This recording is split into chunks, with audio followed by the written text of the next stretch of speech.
We request all to invite our dignitaries with a warm round of applause. A very good morning. Please be seated. Thank you.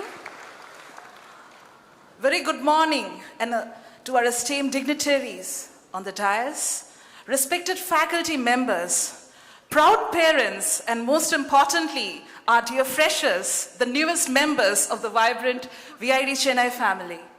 It gives me immense pleasure to welcome each one of you to the Freshers Induction Program 2026. Today marks the beginning of a remarkable journey. Every great achievement begins with a single step.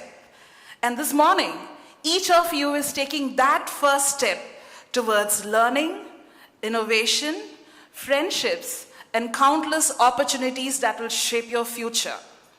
As our renowned Dr. APJ Abdul Kalam once said, education is the most powerful weapon which you can use to change the world. And today, that journey begins. To commence this auspicious occasion, I request everyone present to kindly rise for the Tamil Thai Vaarthu.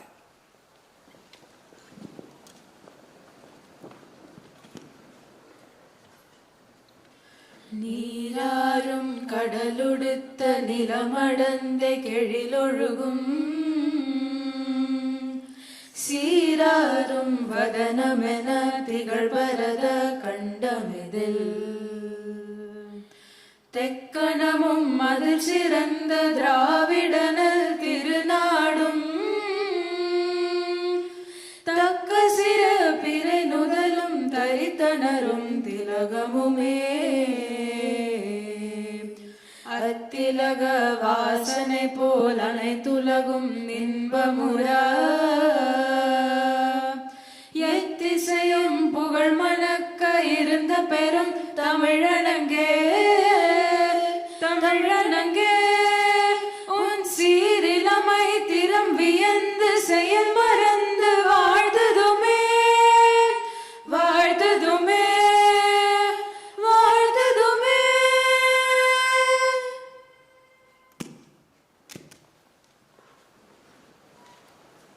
Please be seated.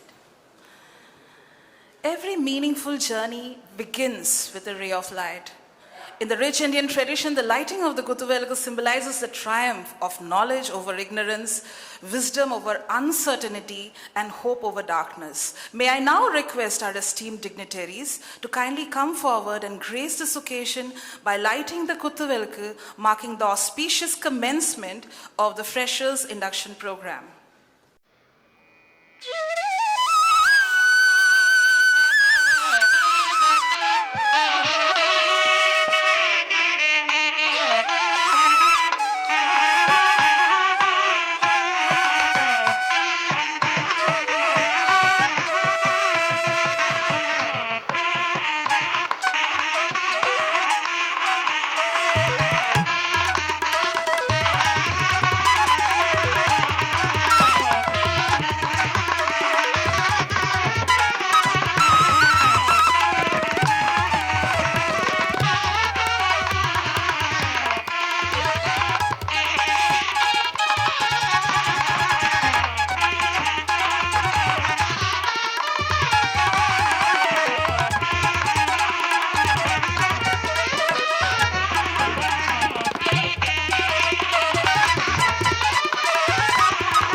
Brighter, may it kindle in every student the spirit of curiosity, the courage to dream, and the determination to excel.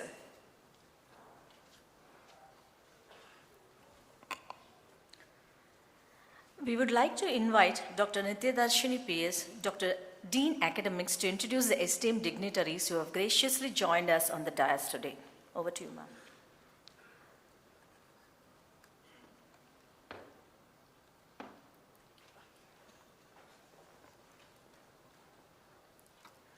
Good morning, everyone.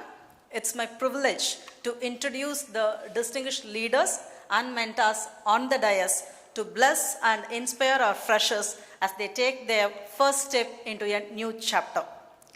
To begin with, our beloved Vice President, Dr. G.V. Selvam, whose visionary leadership consistently guides us on the path of innovation and academic excellence. Our respected Pro Vice Chancellor, Professor T. Tyagarajan, esteemed Chief Guest, Mr. Srimanu Prasad, Senior Director, Head of Tech Strategy and CX Team, Samsung R&D Institute, India, Bengaluru. Distinguished Guest of Honor and our proud alumna, Ms. Prerna J., Director of Business Operations, Connection Group, Bengaluru.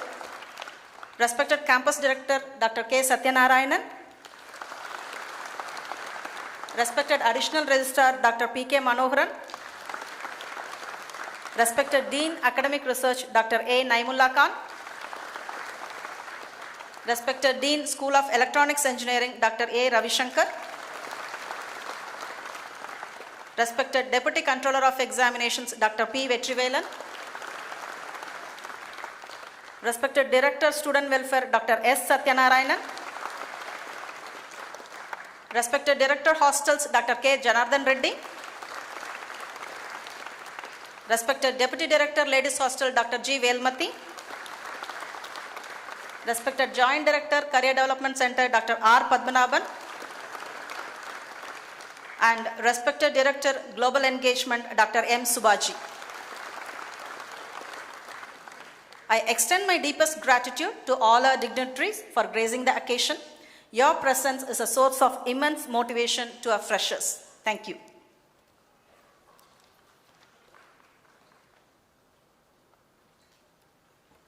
Thank you very much, ma'am.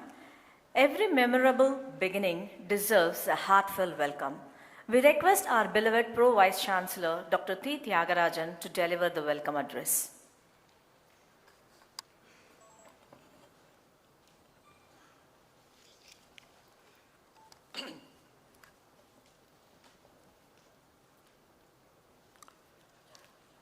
Good morning, ladies and gentlemen.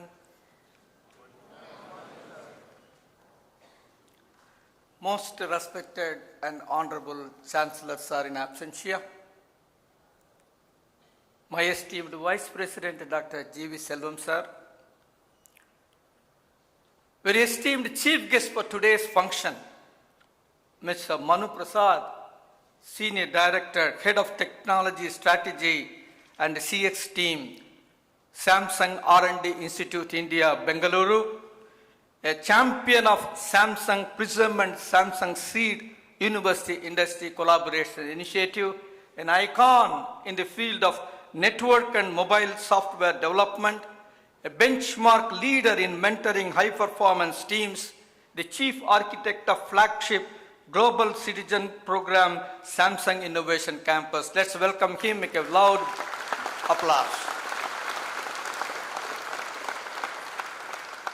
We also have amidst us the young, energetic and enthusiastic first batch alumna of this campus, Madam Prerna, the Director of Business Operations, Connection Group, Bengaluru. That batch was called a trendsetter. Truly, she is a trendsetter. Give a loud applause for her. A specialist in corporate governance, finance and operations, merger and acquisition.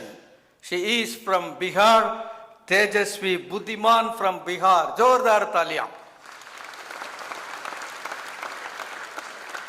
My esteemed colleague, Director Dr.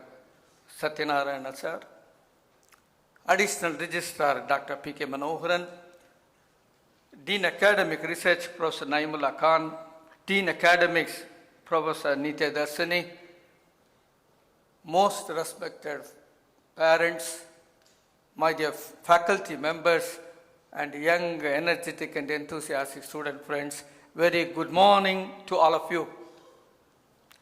I am Professor Tyagarajan, Pro Vice Chancellor of this campus. It's indeed a very unique honor and rare privilege for me to deliver welcome address on the occasion of the freshers induction program being conducted for BTech Electronics and Communication Engineering. Can you please get up for a minute? BTech Electronics and Communication Engineering. Please give him a big applause. Big applause. Jordar. BTech Electronics and Computer Engineering. Yes. Loud applause. BTech Electronics and VLSI Design Technology. Already you got up. Yeah, here it is.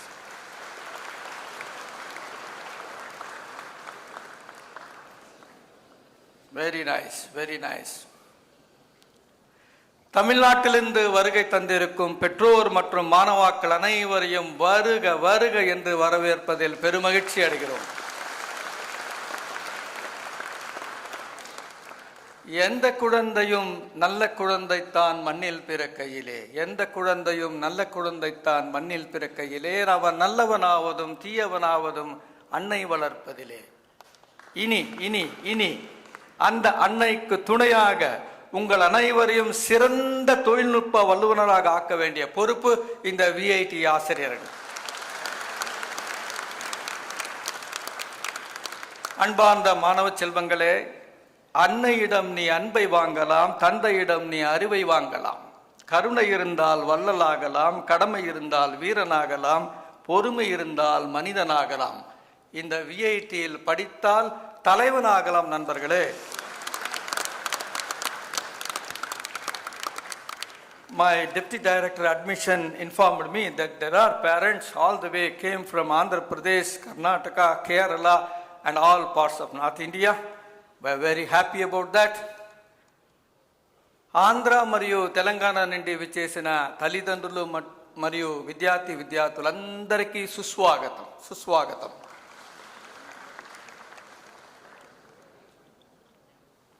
మీ పిల్లల ఉన్నత భవిష్యత్తు కొరకు మా ప్రాంగణాన్ని ఎంచుకోవడం మాకు చాలా సంతోషం, చాలా సంతోషం.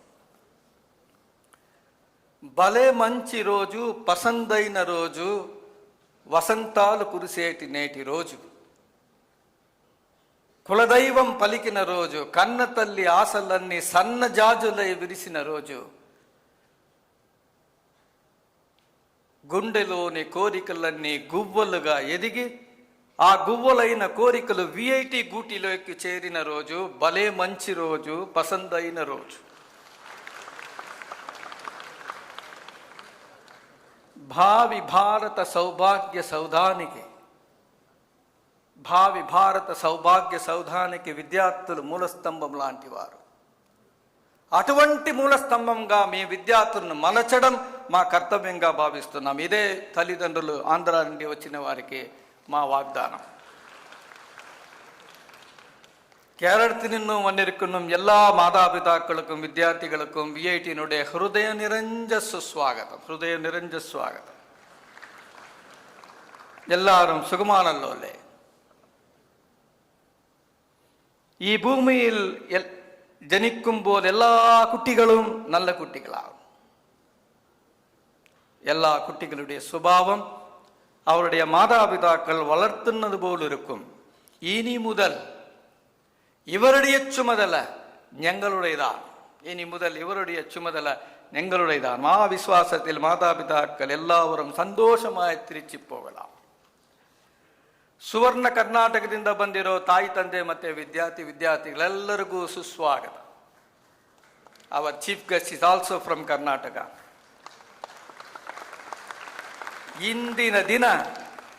ಇಂದಿನ ದಿನ ನಿಮ್ಮ ಮಗುವಿನ ಹೊಸ ಬದುಕಿನ ಹೊಸ ಅಧ್ಯಾಯದ ಶುಭಾರಂಭ. ಪ್ರತಿಯೊಬ್ಬ ವಿದ್ಯಾರ್ಥಿಯು ಒಂದು ಹೊಳೆಯುತ್ತಿರುವ ನಕ್ಷತ್ರ. ಬೆಳಕು ಹಾಕೋ ಅವಕಾಶ ಕೊಡುವುದು ನಮ್ಮ ಕರ್ತವ್ಯ. ಹಿಂದೂಸ್ತಾನವು ಎಂದೂ ಮರೆಯದ ಭಾರತ ರತ್ನವಾಗಿ ಹಾಕಿ ಕಳಿಸೋದು ನಮ್ಮ ಕರ್ತವ್ಯವಾಗಿ ಭಾವಿಸ್ತಾ ಇದ್ದೇವೆ. ಇದೇ ನಿಮಗೆ ವಾಗ್ದಾನ. उत्तर भारत से आए हुए माता पिता, अभिभावक और छात्रों को मैं हार्दिक स्वागत करना चाहता हूं.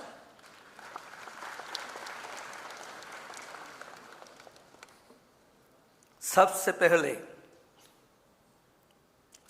पहले आज सबकी सफलता को, मेहनत को तारीफ करना चाहता हूं.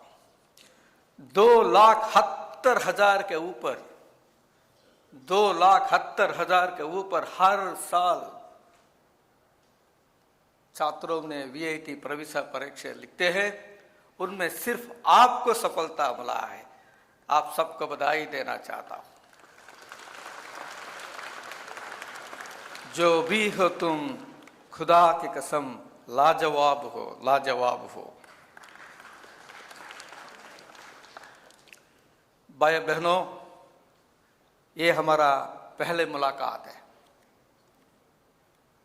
आधा है सूरज दिन आदि, आधा है सूरज दिन आदि, रह न जाए आपकी और हमारी बात आदि, मुलाकात आदि।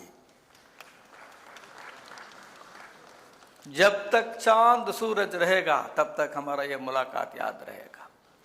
जब तक चांद सूरज रहेगा तब तक ये मुलाकात याद रहेगा। I want to give promise to the parents who have come all the way from North India. आज से इन सब का देखभाल हमारा जिम्मेदारी है। इन सब का देखभाल हमारी जिम्मेदारी है। हम ऐसे समझते हैं कि आज से इनका समृद्धि हमारा समृद्धि, इनका स्वस्थता हमारा स्वस्थता, इनका सफलता हमारा सफलता। You can happily you can leaving the responsibility to the VIT administration. Ladies and gentlemen, I have two agendas in my mind. One is to brief you about the visionary leadership of this campus, which has brought this campus a globally reputed one. The second agenda is to make you acquainted with the user-friendly ecosystem available in this campus. Is that okay? Loud yes or no? Loud yes? Yes sir nahi chalega. You are entered the university. Yes professor. Yeah, that's good. Our Honorable Chancellor, a pragmatic policy maker, a socially conscious educationist, a benchmark institution builder, an administrator with impeccable professional career, an icon in the field of institution building, an illustrious alumnus of Harvard Business School, a role model for orderly living, made a humble beginning in 1984 in a small village, Chota Sa Gaon, Abdullapuram, with just 180 students about 40 years back. Today, VIT in Vellore, in Chennai, Amravati in Andhra Pradesh, Bhopal in Madhya Pradesh, more than 110,000 students study in these campuses, ladies and gentlemen. That is the growth under his visionary leadership. Our esteemed Vice President, Dr. G.V. Selvam sir, started his career in a humble way as the Vice Chairman of Vellore Engineering College, rose to the position of first Pro-Chancellor of VIT University and enjoys the distinction of being the youngest Pro-Chancellor of a university in the world, which is there in the Limca Book of Records. Jordar Tali.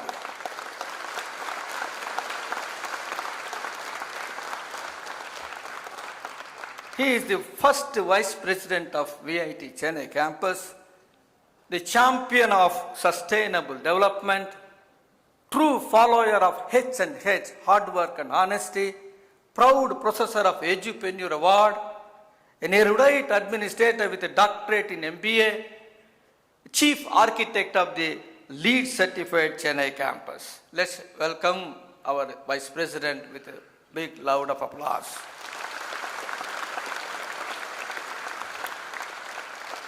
The formal introduction of the chief guest and guest of honor will be done by the master of ceremony before their address.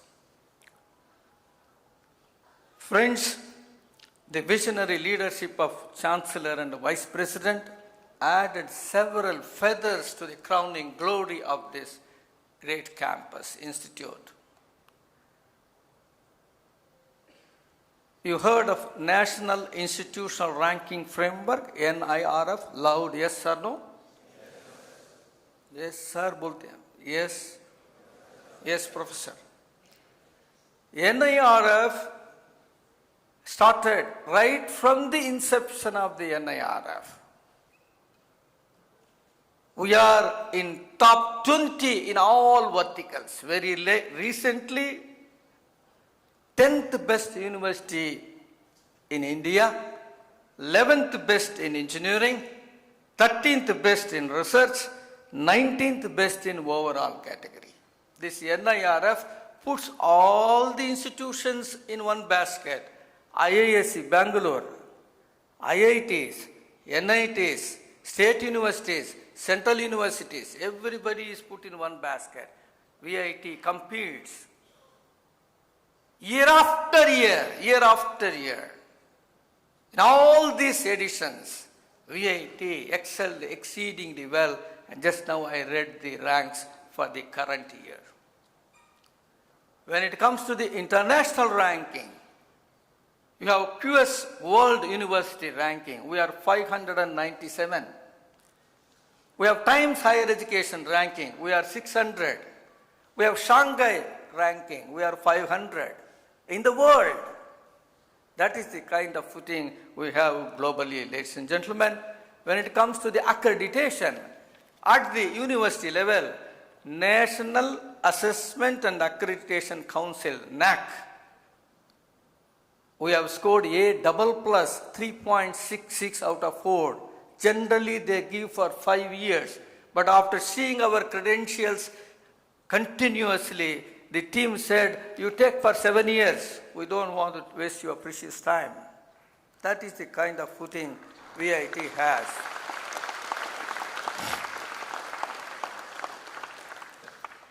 Friends, coming to the second agenda, to get yourself acquainted with this campus. Are you ready? Loud yes? VIT Chennai is a beautiful campus. Green campus, 200 acres, 12 schools, 29 undergraduate programs, 23 postgraduate programs, 23,000 UG PG students study in this campus. We started in 2010 with just 400 engineering students. Today, in these 15 years, we have grown to the level of 23,000 students studying in this campus.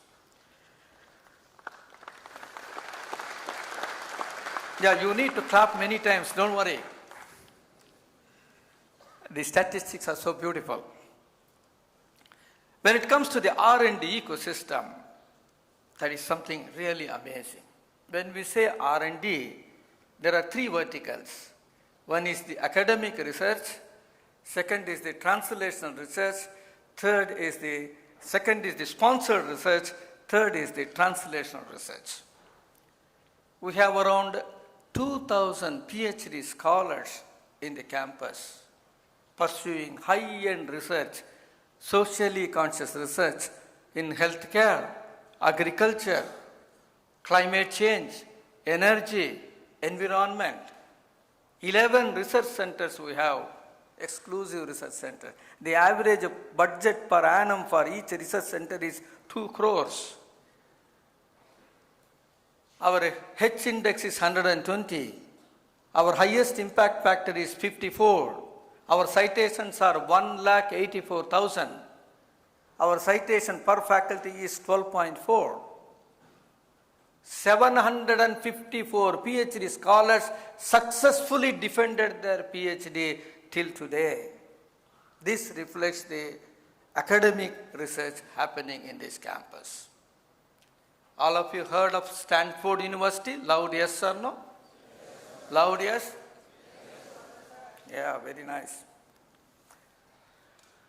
This Stanford University, every year, they collect the research competence of the professors of the universities across the globe.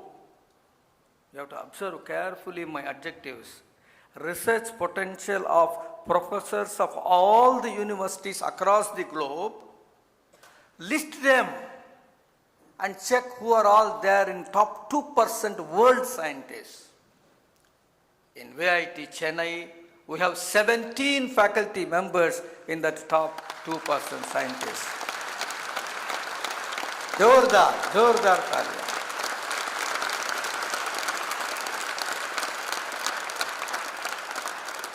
You are going to study under them.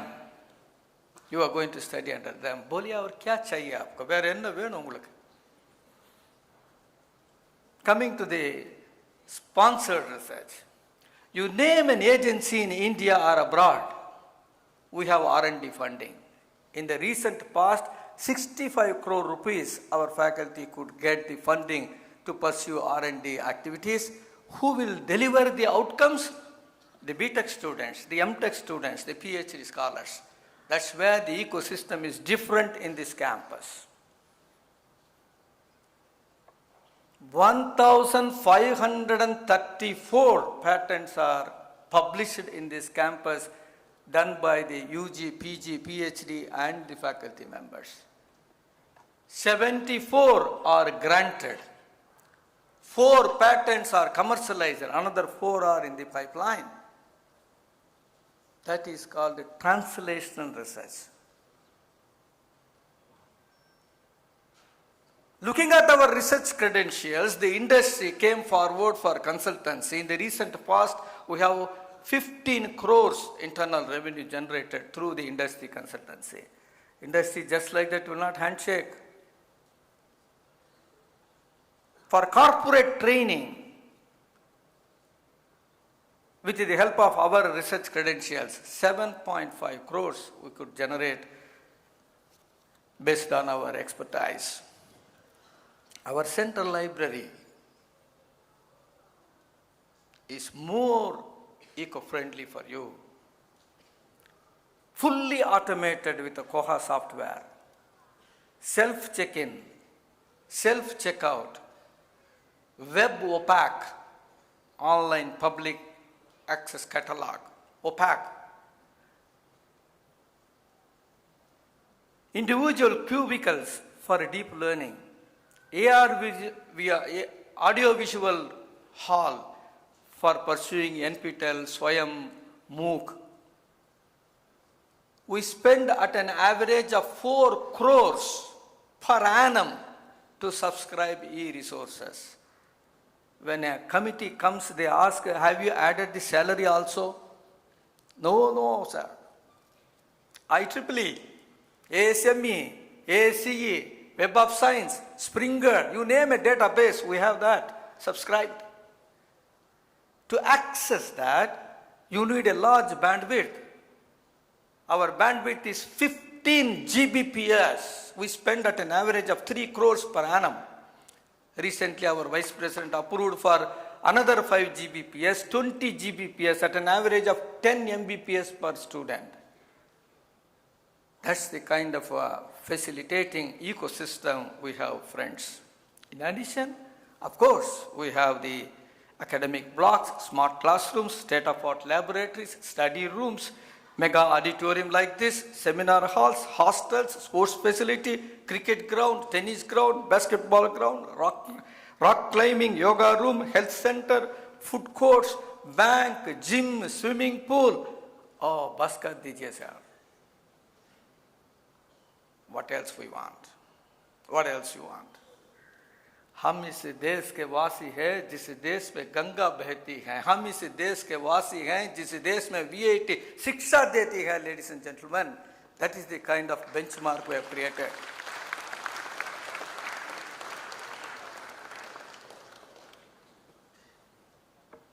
Coming to the academics, listen carefully. ये सब website में नहीं है. I am making it essence.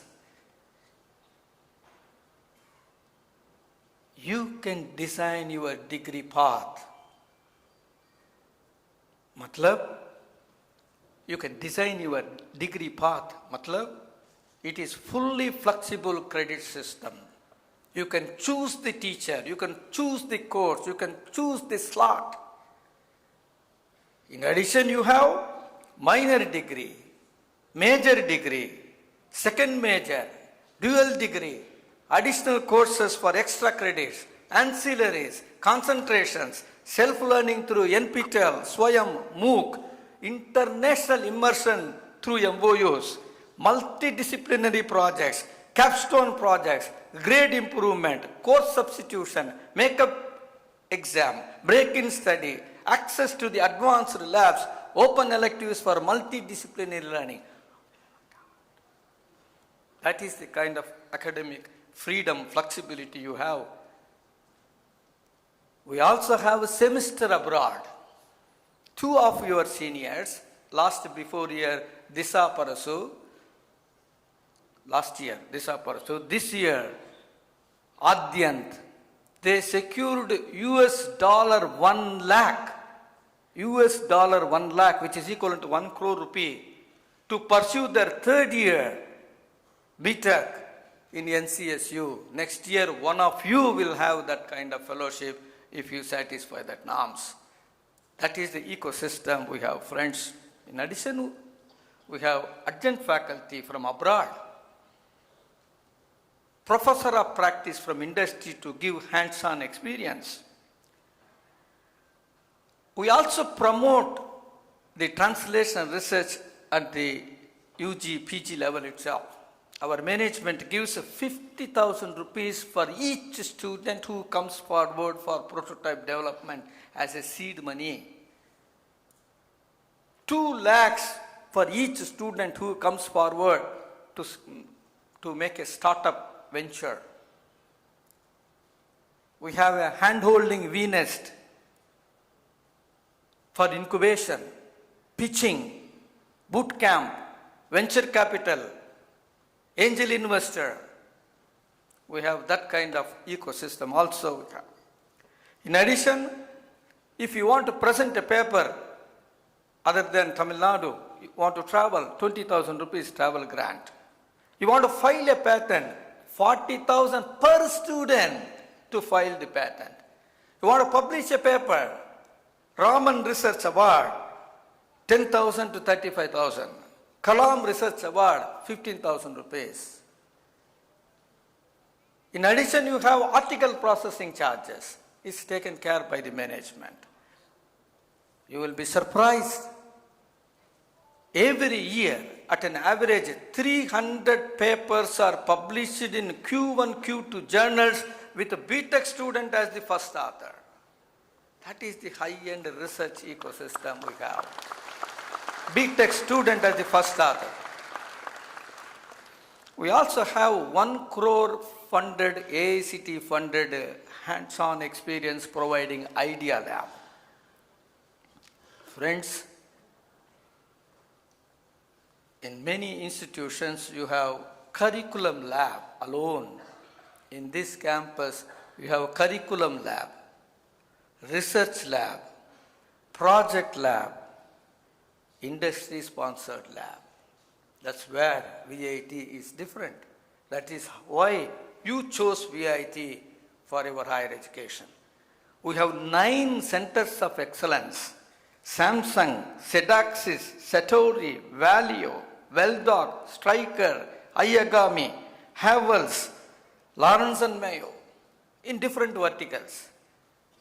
The champion is sitting here for Samsung Seed. One simple example I tell you for Samsung Seed is the Center of Excellence Seed Matlab Student Ecosystem for Engineered Data, SEED. Hands-on research experience, end-to-end data pipeline skills, data collection, correlation, labeling, analysis, management using AI-enabled workflows. You are going to be part of it. When you do that work, you are taken care by Samsung as a paid intern. You have a mentor from Samsung, you have a mentor from VIT. Are you happy? Loud yes or no? No clapping. Are you happy? Yes or no? Loud yes? Yeah. We also have merit come in scholarships, best outgoing student award, 100% attendance award, chancellor's award. Coming to the training, we have our joint director, career development, Professor Padmanabhan, who takes care of the soft skill training, functional skill training, foreign language training, career guidance, internship, and on-campus placement. When it comes to the on-campus placement, last year, one of our students got the highest package as 1,08,000 as the package got joined in Montreal. One student, his annual salary is 1,08,000. Whether it is COVID, meltdown, layoff, it doesn't matter for VIT. At an average every year, more than 800 companies at an average, they visit our campus. We have highest percentage of placement.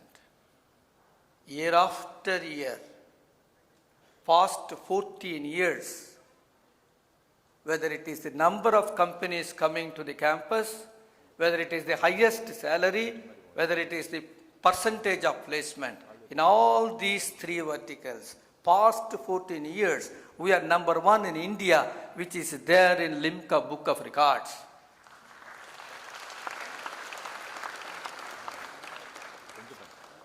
भाई बहनों, एक बार नहीं, दो बार नहीं, बार बार नहीं, हर बार, every time, we are number one. Not once, all the 14 years in the placement activities. Friends, we believe strongly in the holistic development of the student. We have Professor Satyanarayana, the Director for Student Welfare. We have 133 clubs. Can you repeat the word? 133 clubs to give holistic development of the student. Her rose hackathon, mobathon, salvathon, codathon, ideathon, multidisciplinary project, mini project, capstone project, hands-on experience. Another beautiful aspect here, friends, is, carefully listen this, we have the concept of proctors, the brainchild of our chancellor. Proctor is a faculty member who travels with you all along for 4 years to handhold you, to nurture you, to encourage you, to trigger you to reach the greater heights. We also have career mentors for on-campus placement or for higher studies or for entrepreneurship. In addition, we have student counselors for mental well-being. We also have facilities for differently abled, cafeteria, food courts serving veg, non-veg, South India, North India. Oh my God, too much, sir, too much, sir. Bas kar dijiye. Friends, 2 words of caution for the parents especially came from different parts of India. शिक्षा सबसे शक्तिशाली हथियार है, सबसे शक्तिशाली हथियार है. उससे हम खुद को, अपने परिवार को, अपने देश को, सारी दुनिया को बदल सकते हैं. समय किसी राजा को रंक बना सकता है, किसी रंक को राजा बना सकता है. इसलिए हम समय को सदुपयोग करना चाहिए. ये अमृत काल है भाई बहनों. यदि आप ये अमृत काल को सदुपयोग करेंगे, मान लीजिए आप सबको उज्जवल भविष्य निश्चित है. विकसित भारत के निर्माण में आप सबको एक विशेष अवसर मिलेगा. நீங்கள் அனைவரும் இந்த பொற்காலத்தை சிறப்பாக பயன்படுத்தினால் உங்கள் அனைவருக்கும் ஒளிமயமான எதிர்காலம் உண்டு. Shall we do that? Loud yes? Oh, that's nice. Friends, you are here, your dream has come true. You should never think that it is because of your hard work alone. There is a tremendous backup with the help of your parents who have given you constant guidance, unwavering encouragement, unconditional support, countless sacrifices. Will you please get up for a minute and show your gratitude by giving a loud applause to your parents? Get up for a minute. Please give a loud applause to your parents.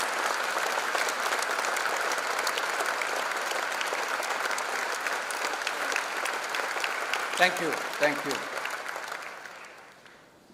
Respected parents, of course, you have done so many sacrifices. At the same time, all should acknowledge the dedication, perseverance, resilience, sacrifice made by your wards. They have not touched WhatsApp. They have not seen Netflix. They have not seen football. They have not seen T20. Please give them a loud applause. Jordar Talia. Jordar.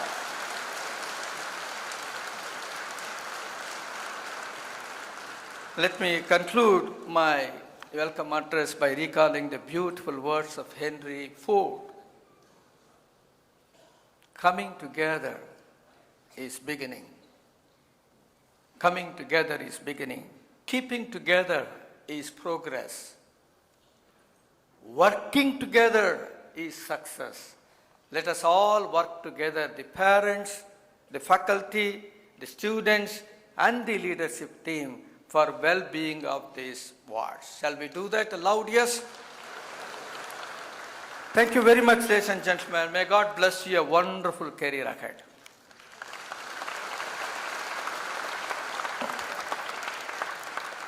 Thank you, sir, for your cordial words of welcome and for setting a tone of inspiration for today's proceeding. At this moment, we take a great pleasure in expressing our gratitude to our distinguished guest of the day. May I request our Vice President, Dr. G.V. Selvam, to kindly felicitate our Chief Guest, Mr. Sri Manu Prasad, Senior Director, Tech Strategy and CX Team, Samsung R&D, Bengaluru, with a token of appreciation.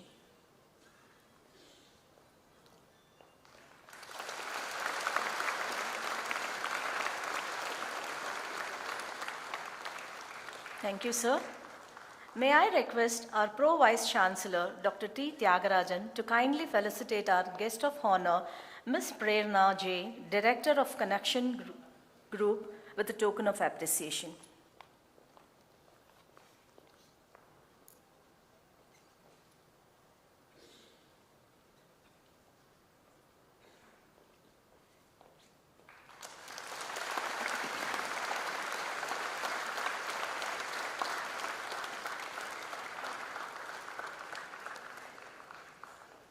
Thank you, sir.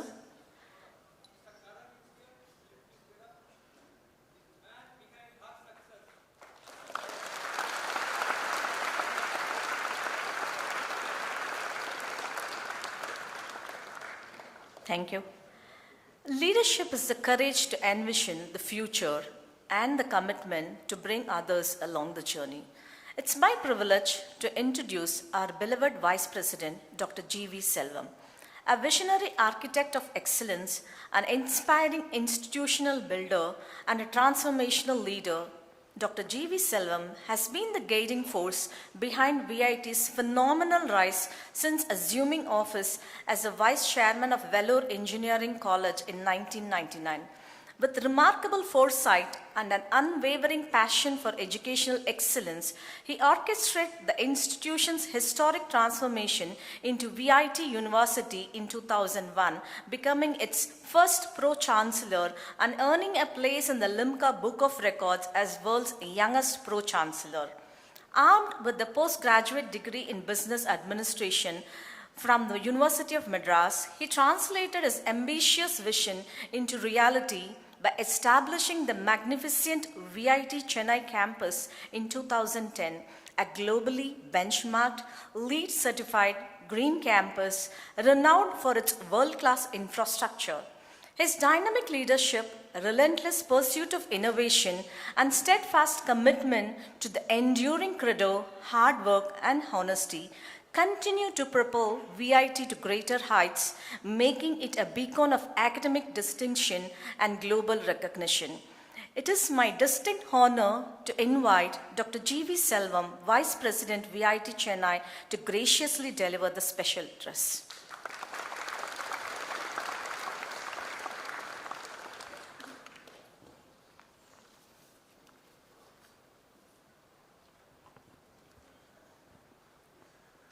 Respected Chief Guest, Mr.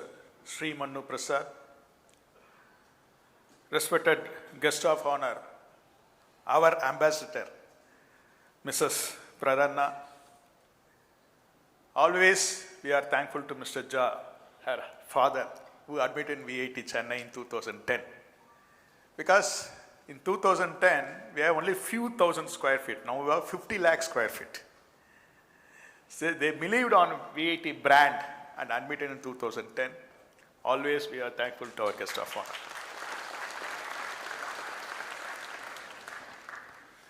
Respected Pro Vice Chancellor, Deans and Directors, faculty, parents, and future leaders of India. Good morning. So I'm not going to talk about academics. We have so many people on stage to talk about academics. I would like to welcome you all to VIT family. Always we call it as family now. It's not an institution. We have around 1 lakh plus students here in 4 campuses. Here in Chennai, we have 25,000 students here as brothers and sisters. I know many of you are coming out of your home, comfortable zone first time. Don't worry, it's a home.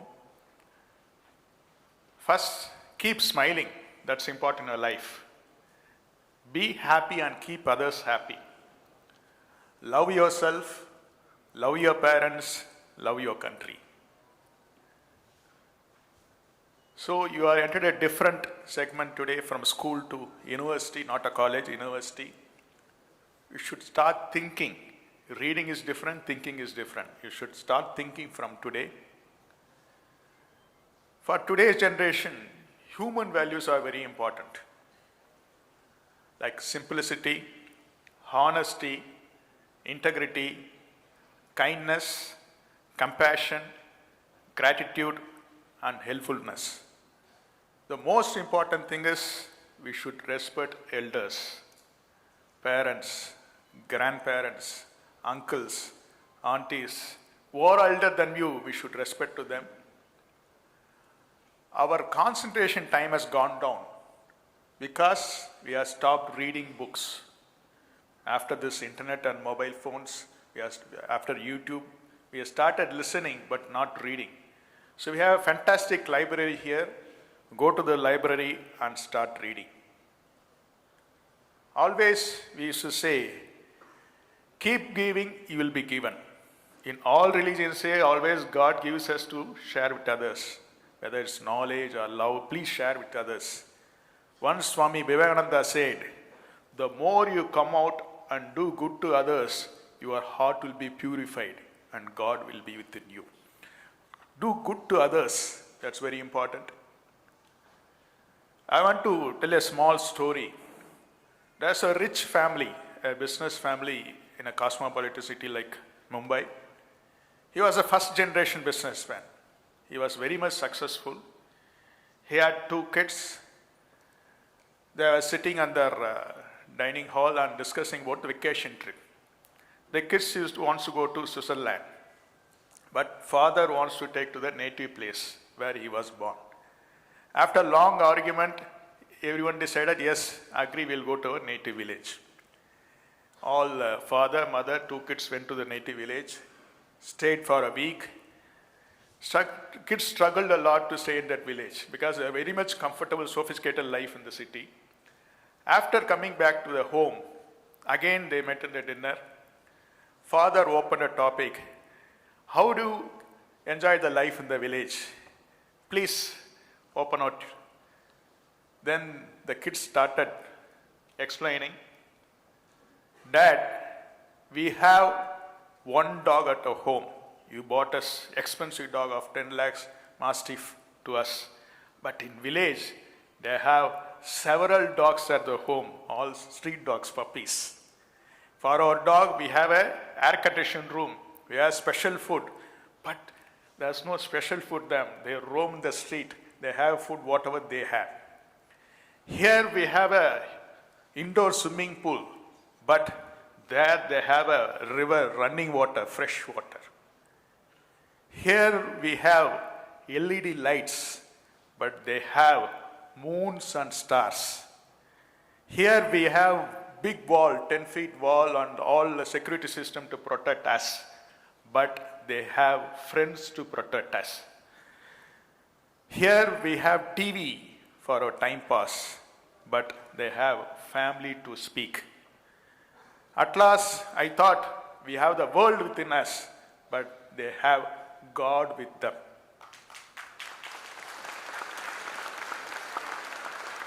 Dad, thank you very much for showing us how poor we are. They are rich, we are very poor. They have the God with them. So please go to your roots, see your relatives, see your friends.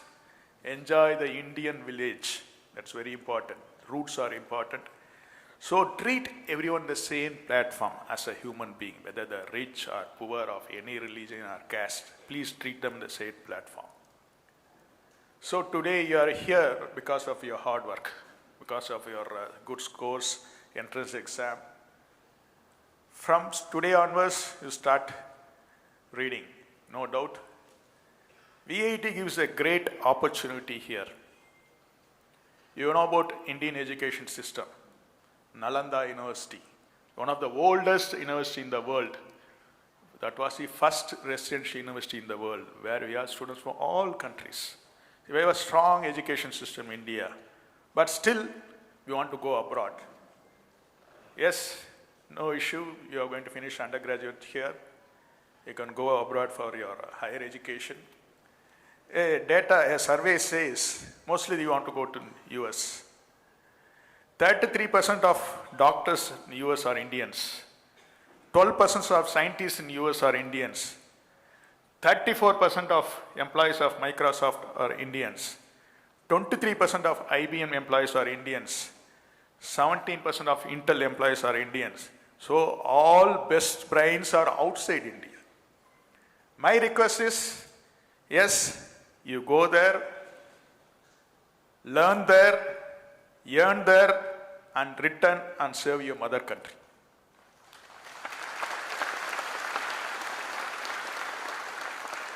Learn, earn, return. That's going to be your goal. Please think of your mother country. Yes, you spend 20 years or 25 years, no issue. After the satisfaction, please return to India and serve the mother country. Because we cannot build future for youth, but we can build youth for our future. Here our students speak more than 50-40 languages. That great opportunity to learn more. As I said, we are around 23 to 25,000 students. Then we can say we have 20,000 plus characters. If someone wants to find your character, then immediately they'll ask, who is your friend? So find a good character. That's very important. VIT gives more opportunity. As Professor said, we have 100 plus clubs and chapters. You should join all clubs and chapters. We have two important events. One is Vibrance, a cultural event, Technovit, a technical event. You should join that organizing committees, which will develop leadership skills, teamwork. We have good networks. This opportunity where VIT provides, it's like a river water. You know what about river water. You cannot take the same water next day. It will be a flowing water. So please utilize that opportunity. It's up to you whether you take in a small spoon or a small bug or a big drum. It's up to you to take this opportunity and utilize this. V8 is known for placements. Yes, in third year itself, we all want to place and join a company and settle in life. But I request you to think about entrepreneurship. You want to become an entrepreneur. Don't be a job seeker, be a job creator. You should give job to others. For that, you need self-confidence, positive attitude. We have a unique scheme called V-Nest. It's an incubation center where you can come with unique ideas. You can form a group, come with unique ideas. Institution will give a fund of 2 lakhs to promote your ideas, which will convert to prototyping, patent registration, then you will go for technology transfer till you connect to the company. So come with new ideas. Regarding this self-confidence, here I want to tell a small story. It's a real story happened in US. Once I was a businessman, he got into debits, so many loans, all into losses. One day he was sitting in a park thinking of committing suicide because of bank corruption and all. A wise man came, sat next to him, and he saw and asked, I think he has some other issue. Then this businessman explained everything. Then wise man said, I hope I can help you. Then he took his checkbook and wrote something and gave to him. Then he said, treat this as a loan. After 1 year, the same day we'll meet here and you repay the loan. Then he disappeared. The businessman saw the check. It was $1 million. Then he saw the signature. It was John D. Rockefeller, who was the richest person in the US. He was very much surprised. I don't know who he is, but he gave a check. Then he went back to his office. But that day he decided, I'm not going to encash that check. He kept in the locker. He started working without encashing the check with positive attitude. Within 6 months, he gained all the business. He cleared all the loans. 1 year gone, the same day we went to the park. He wanted to repay the check, return the check, because he didn't utilize. The same wise man came. He was very happy and he was about to hand over the check. A nurse was running and came and got this wise person and told this businessman, often he used to run out of the hospital and says he is John Rockefeller and he used to give check. Do you know what's the moral of the story? Understand? He is not John Rockefeller. It was just a paper. Only by self-confidence does businessman won the business. That confidence you should have. The richest person, Rockefeller, didn't come. He didn't give $1 million. Just a paper made everything positive. That kind of positive attitude you should have.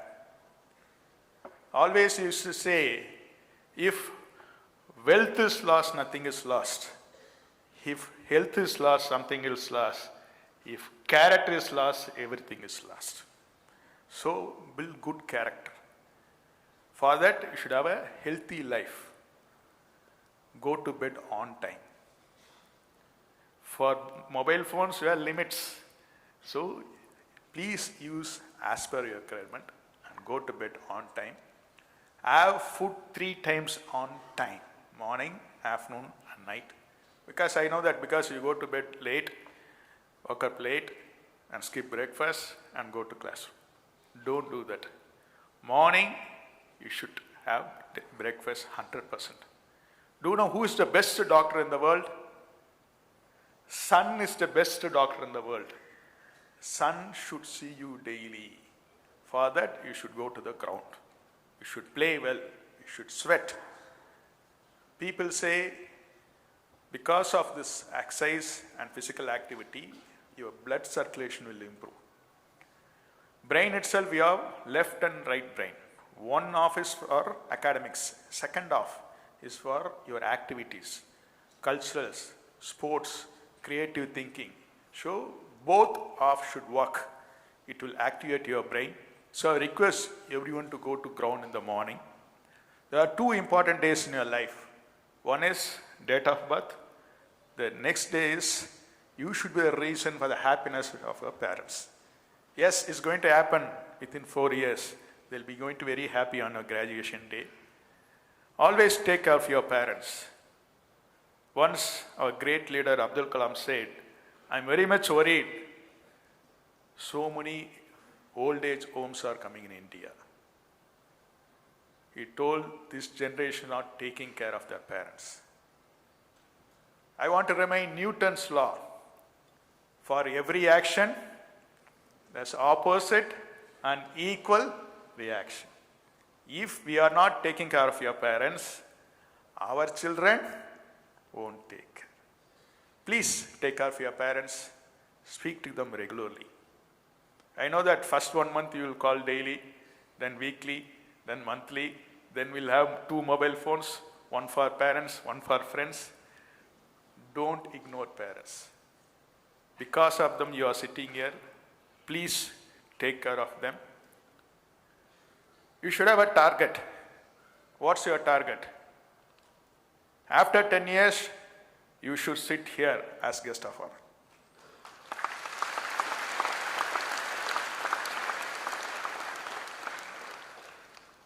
When you can become successful, when your signature becomes autograph, you are successful. Others should ask autograph from you. That full of target, everything you should have. Getting a degree is not important. It's like a passport. It's dependent on you how you get visas to other country. So degree is just a paper. Knowledge sharing is important because for learning, sky is the limit for us. Till our last day, we should learn.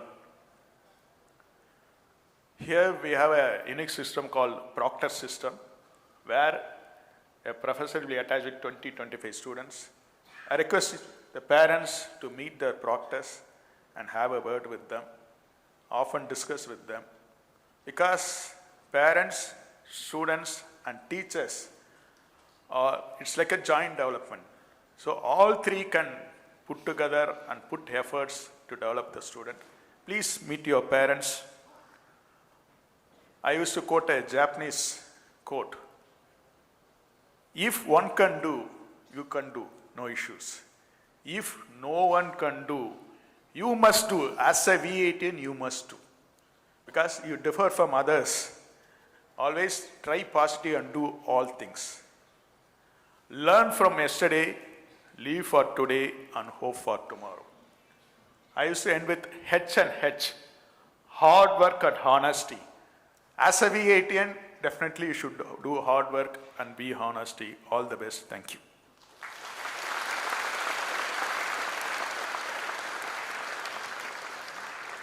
Thank you so much, sir, for your motivating address and your inspiring encouragement, your special adherence to the timeless values of hard work and honesty, motivating our students, our freshers, to be the success of tomorrow, pushing them towards entrepreneurial ventures, will surely propel our freshers to achieve greater heights uncompromisingly.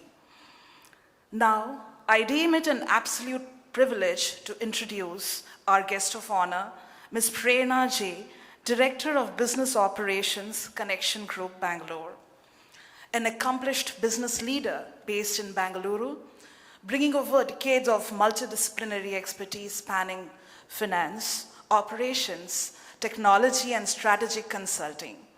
As the Director of Finance and Operations at Connection Group, Ms. Prerna plays a pivotal role in driving the organization's strategic and operational excellence by overseeing corporate governance, financial stewardship, regulatory compliance, enterprise risk management, process optimization, sustainability initiatives, and mergers and acquisitions. She also leads the organization's global expansion strategy while cultivating high-performance workplace cultures and enhancing employee engagement and organizational effectiveness. Prior to joining Connection Group, Ms. Prerna held key positions at American Express and Bank of America, where she contributed to high-impact business strategies and financial solutions across North America, Europe, and Asia-Pacific region. A proud alumna of VIT Chennai, she graduated with a bachelor degree in Electronics and Communication Engineering and exemplifies the institution's spirit of innovation, leadership, and global excellence. Ladies and gentlemen, please join me in extending a warm, heartfelt welcome to our esteemed guest of honor, Ms. Prerna J, as I invite her to address the gathering.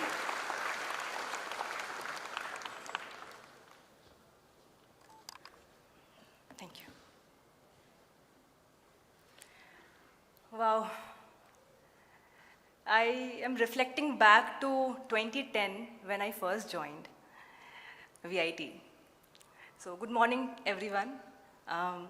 Thank you to all the professors, dignitaries, chief of guests, our dear beloved faculty members, all the students and their parents.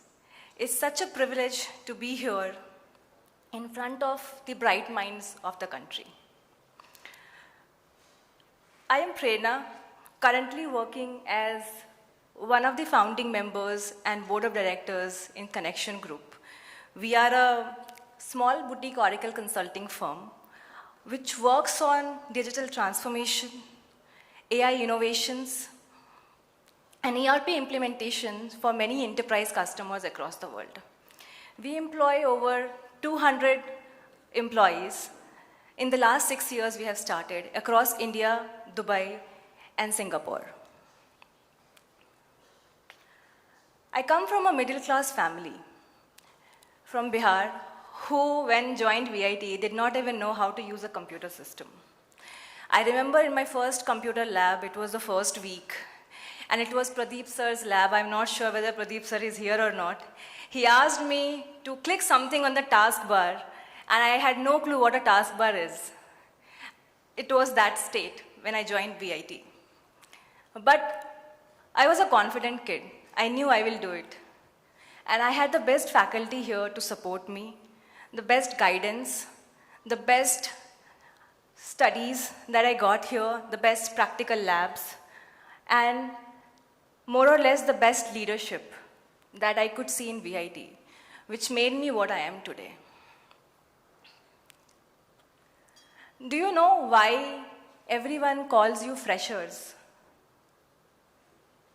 Does it mean that you have no experience? Anyone can answer? Fresh with ideas, very good. Oh, what freshers means is your mind is fresh. You don't hold any baggage. This college, VIT, university, will give you a platform to fill that space with innovative ideas. And that's why you're called a fresher. And as soon as you progress 4 years in this journey, like how we did with my batch, you will be a completely different person. When I joined in first year, we had classes in civics, civil, mechanical, electronics started in second year, more or less. I felt I'm good. I felt I'm good at civil, I'm good at mechanical, maybe I can do this. When I did electronics, I felt this is what I want to do. When I started signals, I thought this is what I want to do. Microsystems, I felt this is what I want to do. By the time I completed 4 years, I was a completely different person. I knew exactly what I wanted to do. And that's what VIT will inculcate in you. It will give you decisive thinking, which is very, very critical for you to go in the outside world. It will teach you to be disciplined. Without discipline, do you think Dhoni is what he is today? He couldn't be. Why Dhoni is called separate from everyone else? His contributions are same as lot many cricketers who came before him, but still he is regarded as one of the best. It's his discipline. It's the leadership that he brings. VIT will teach you that. It will give you a platform to grow, excel in whatever you want to choose. It has an inclusive culture. If you are good in one thing, it will encourage you to go and excel. If you are not good in one thing, it will tell you what you can be good at. It will inculcate creative thinking. So, as of today, when I was here 16 years back, maybe I did not know what the result will be. But standing here today, I definitely feel the role that VIT played in my career. It made me a confident person, ready to take on the world. It's not easy when you transition from your school life to a college life. A lot of things changes. Your education, your studies, your course, your faculty, everything changes. But you have to have faith in the system. When I joined on the orientation day, when I joined in the counseling day, what our Pro VC mentioned and Selvam sir mentioned, we had our counseling around 2-3 months before we had to start our classes. And we had options to choose VIT Vellore or VIT Chennai. I took Chennai, and then we visited the campus. The campus was not ready because we were the first batch. The campus was not ready. Hostel was not ready. Many things were not ready. It was just blocks that we could see. And my mother panicked. She said, how will she stay here?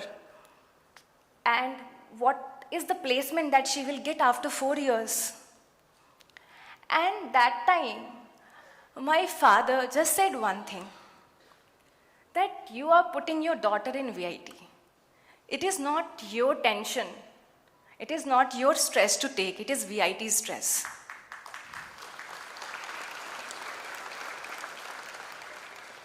And then, after 3 months, once we were here for orientation, everything was ready. That gives you confidence. That makes you understand how things are built from scratch. And that is what I have taken in my career. We are building things from scratch. When we started this organization in 2020, all me and my 3 partners, we were earning very good salaries. And we were almost at a good position in our careers where we can easily go outside the country and settle down. But what Selvam sir mentioned, that was always on back of our minds. What are we doing for the country? Is my contribution enough? What is a good amount of salary after which I don't need to bother? Why do I need to focus too much on the money and not on the output? And these were the questions that went through all of us. And we decided that we want to be a job creator for our country. So we left our well-established job. We started in 2020 with 0 funding. And I'm proud to say that even after 6 years, employing 200 people across different parts of the world, we operate without a single amount of funding.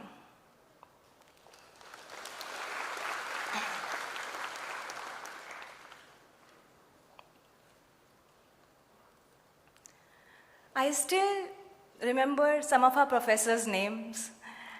I hope to see them today.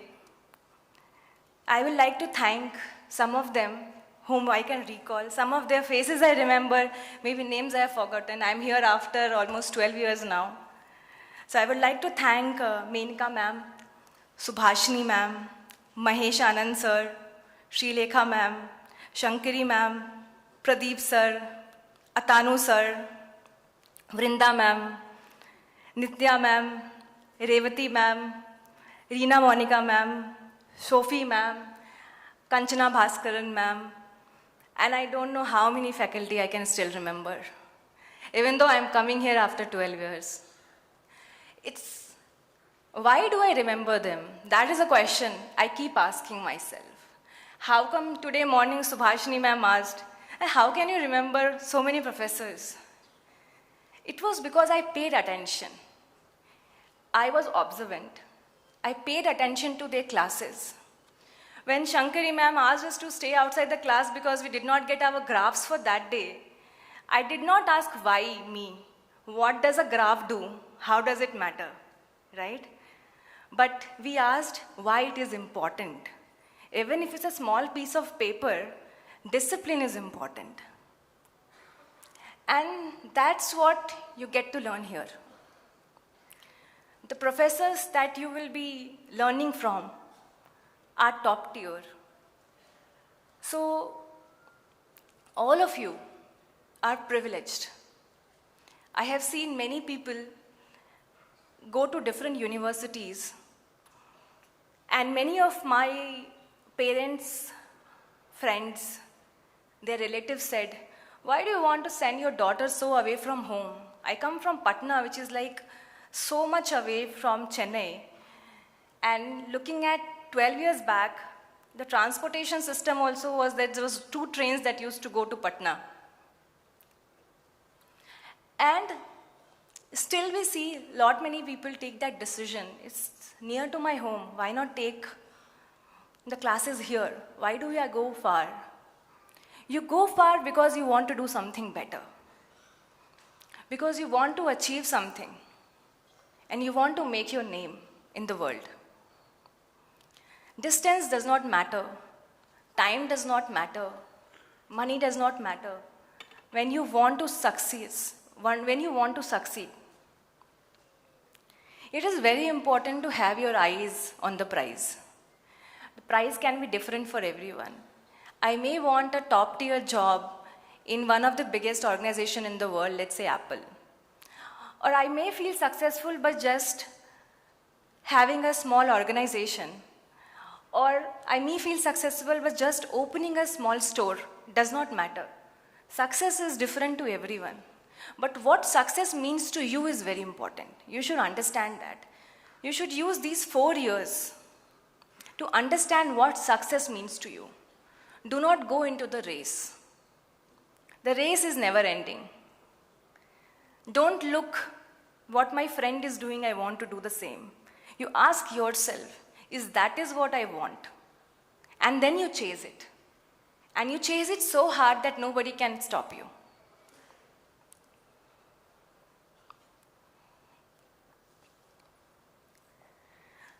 In the last 16 years that I have understood how the corporate life works, how the real world works, I would like to take this platform to share some of my learnings which I feel will be very crucial in your journey going forward, because you are standing at the same juncture when I was in 16 years back, and I had no one to tell me this. The first lesson I would like to let everyone know is 20s is a very critical part of your life. Don't waste it. Enjoying is good, enjoy. But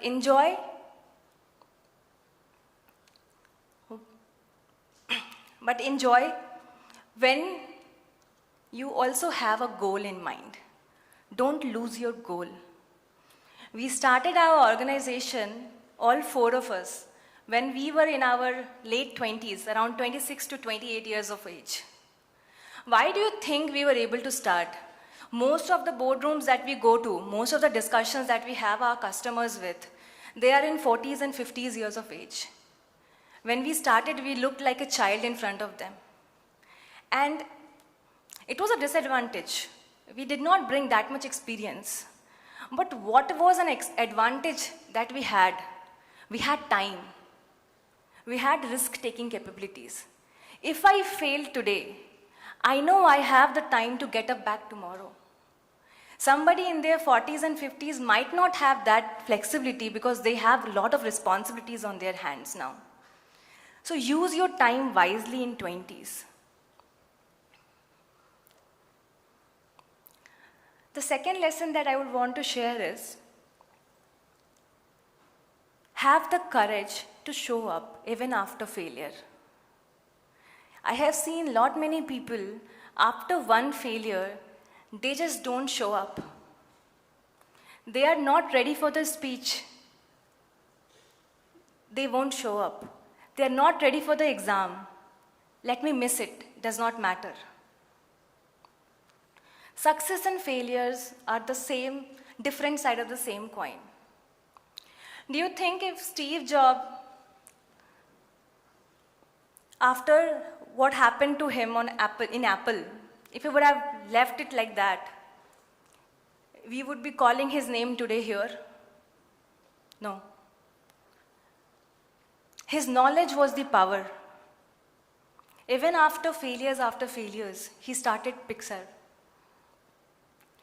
And everyone in the world knows him now. Do you think Amitabh Bachchan, every one of you would know him? He was at the verge of bankruptcy, such a popular person. If he would have given up, will we know him today? No. Do you think Homi Bhabha? I'm not sure how many of you know. You should definitely go and study our history. These are the leaders who have shaped us as a country who we are today. Mr. Homi Bhabha was a visionary. And after his demise, did we stop the work that he wanted to achieve, which was nuclear energy for our country? Did we stop it? There was a break, yes. But he was a leader. He had identified the right people. And after he passed away, Mr. Vikram Sarabhai and Mr. Abdul Kalam took that journey for us. And that is one of the biggest reasons why India is called one of the nuclear superpowers today. So don't take failure as something to back out. Go with a positive mindset. Don't ask why me, why this happened with me. Ask why this happened, how can I do better?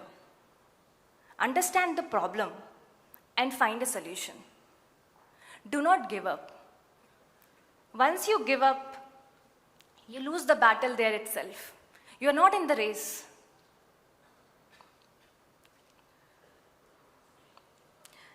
Another lesson that I would like to give with success and failure is fail fast if you want to fail.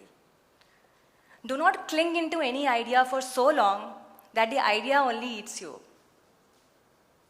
In today's world, agility is very important. Failure is okay, but failing fast is equally important. If you're working on an idea and it is not working even after trying so long, you take a step back. Think, is the idea the problem? My execution is the problem? My strategy is the problem? How can I do better? Or if I need to change my idea. If you cling on to something for too long, what you are losing is you are losing time. And time is something which is limited. Everyone gets the same amount of time. It's a race that nobody can win. Everyone is at the same position. Everyone gets 24 hours in a day. Nobody gets a second more. And time is the most crucial thing. That's why I started with the point that 20s is the most critical phase in your life. Once you cross this phase, you lose a lot of time that you had in your hand where you can actually do a lot of experiments and you can take a lot of risk.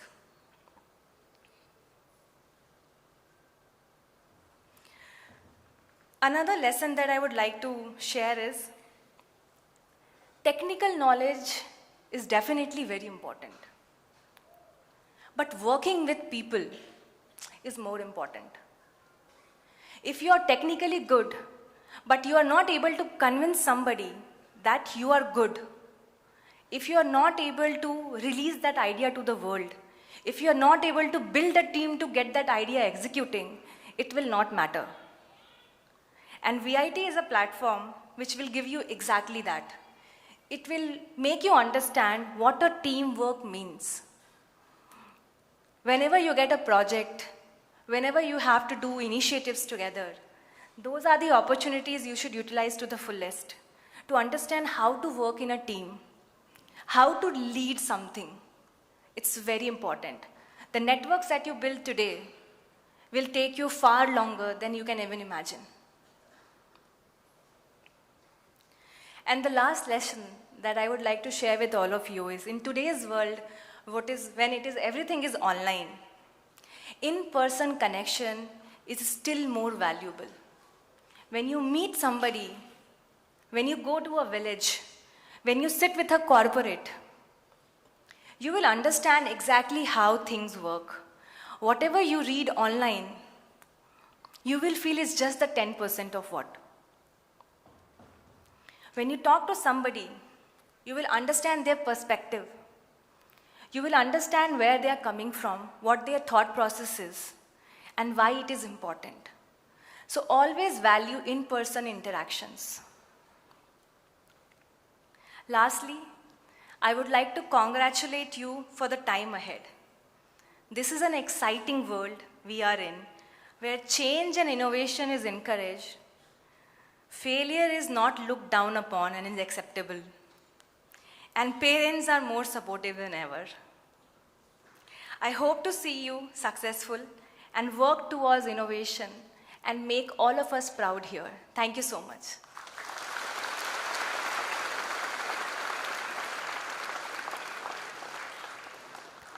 Thank you, ma'am, for your inspiring words, your experiences, wisdom, and words of encouragement, focusing especially on goal setting and carrying the fire in the belly and the steadfast courage not to give up will surely inspire our freshers to dream bigger and strive higher.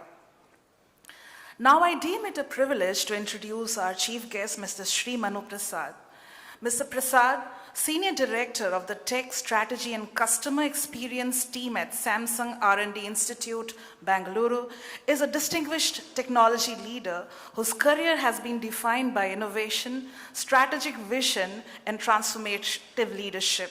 With over 2 decades of expertise in network and mobile software engineering, Sir has been at the forefront of driving cutting-edge technological advancements and organizational transformation through AI, generative AI, and privacy-preserving data solutions. Passionate about fostering open innovation and strengthening university-industry collaboration, Sir has successfully spearheaded flagship initiatives such as the Samsung Prism, Samsung Seed, and Samsung Innovation Campus, creating a meaningful opportunity for the synergistic collaboration of industry and academia. Renowned for building customer-centric solutions and mentoring high-performing teams, Mr. Prasad exemplifies excellence in technology and leadership. His expertise spans technology strategy, project management, data privacy, and digital transformation, making him an inspiring leader shaping the future of innovation and talent development. And with immense pleasure, now we invite Mr. Sri Manu Prasad to address the August gathering.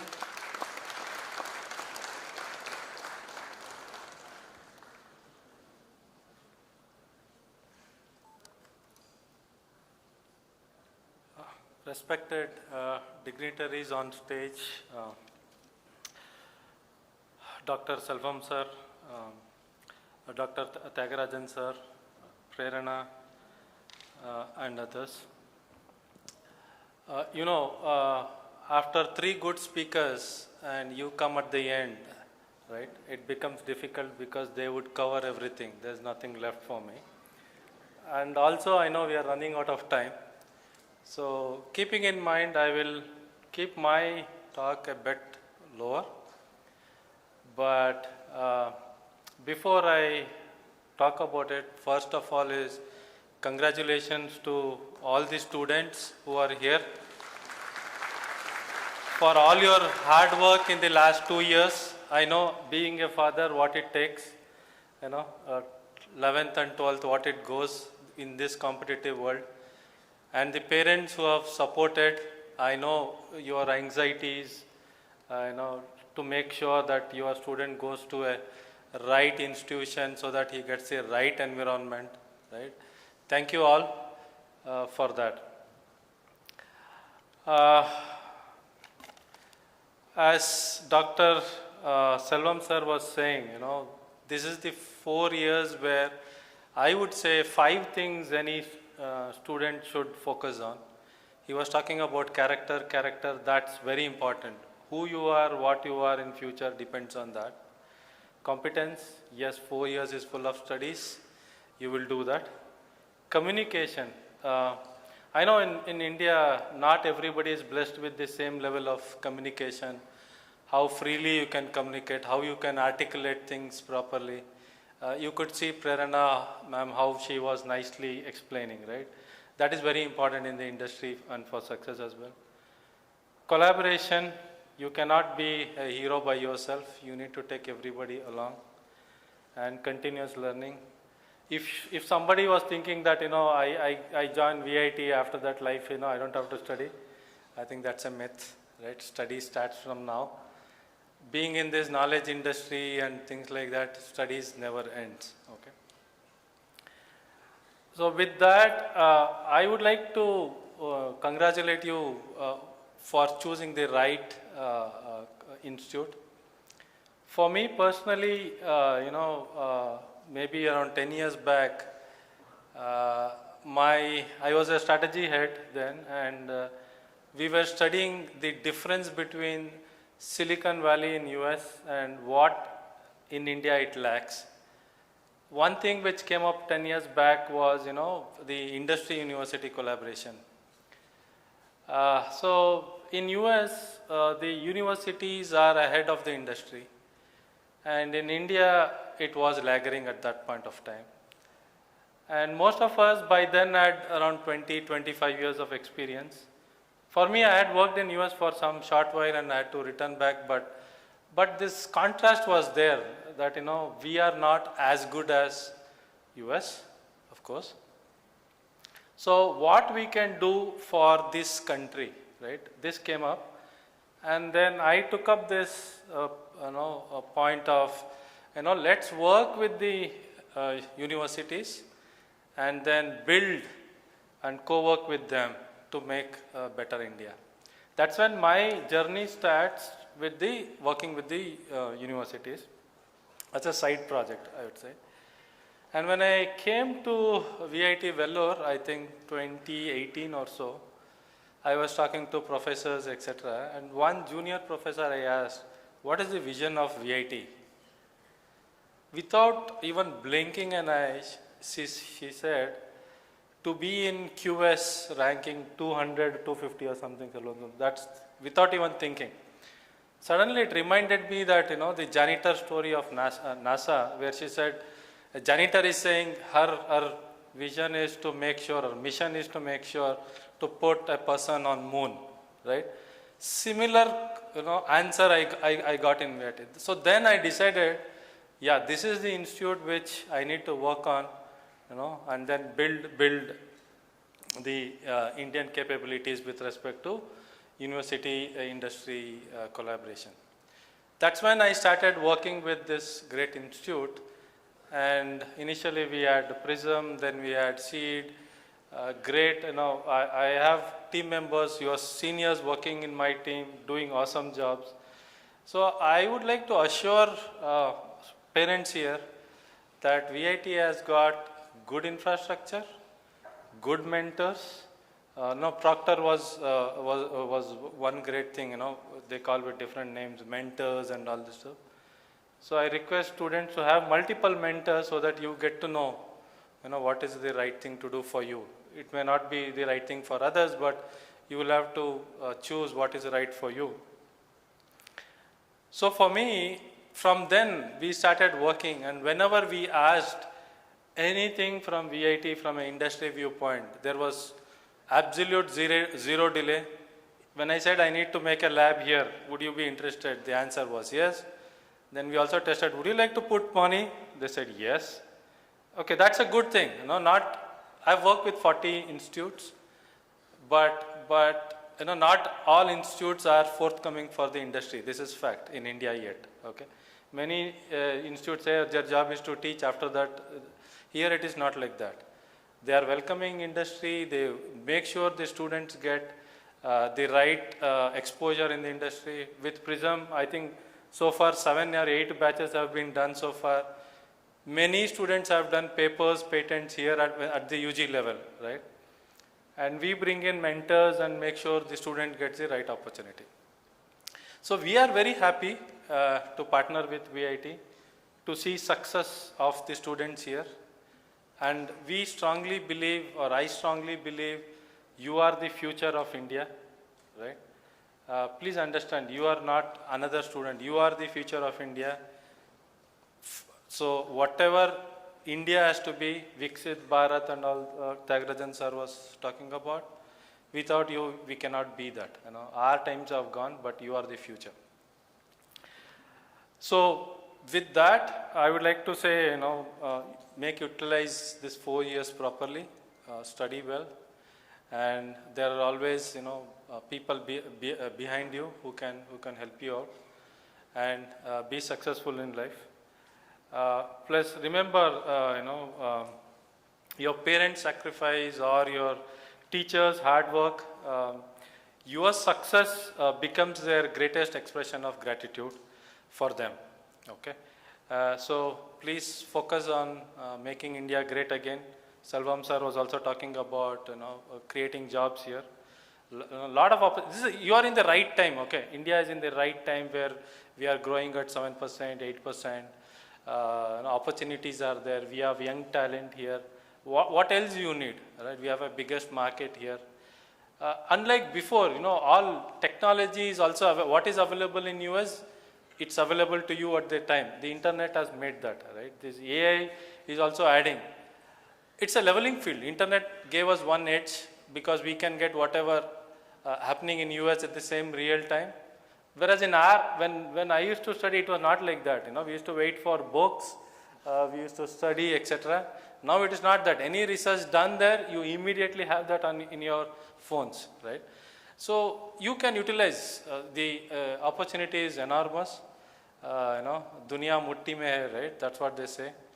It's all in your hands. Please utilize it properly. And I would like to request students to look into entrepreneurship, as Selvam sir said. India cannot be service nation alone. The focus of the government is also to make India a product nation. We have a lot of opportunities, and please use of it, and wish you all the very best of the next 4 years, and I would like to see many more success stories from VIT. Thank you very much.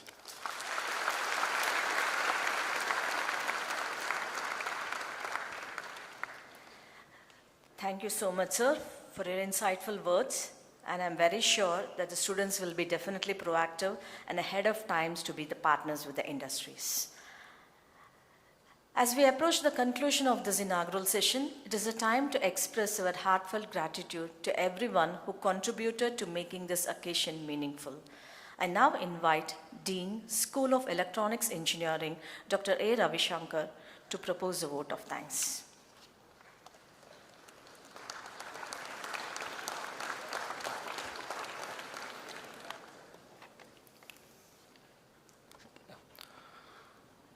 Respected dignitaries on the stage, esteemed faculty members, proud parents, and dear freshman students, good morning to one and all.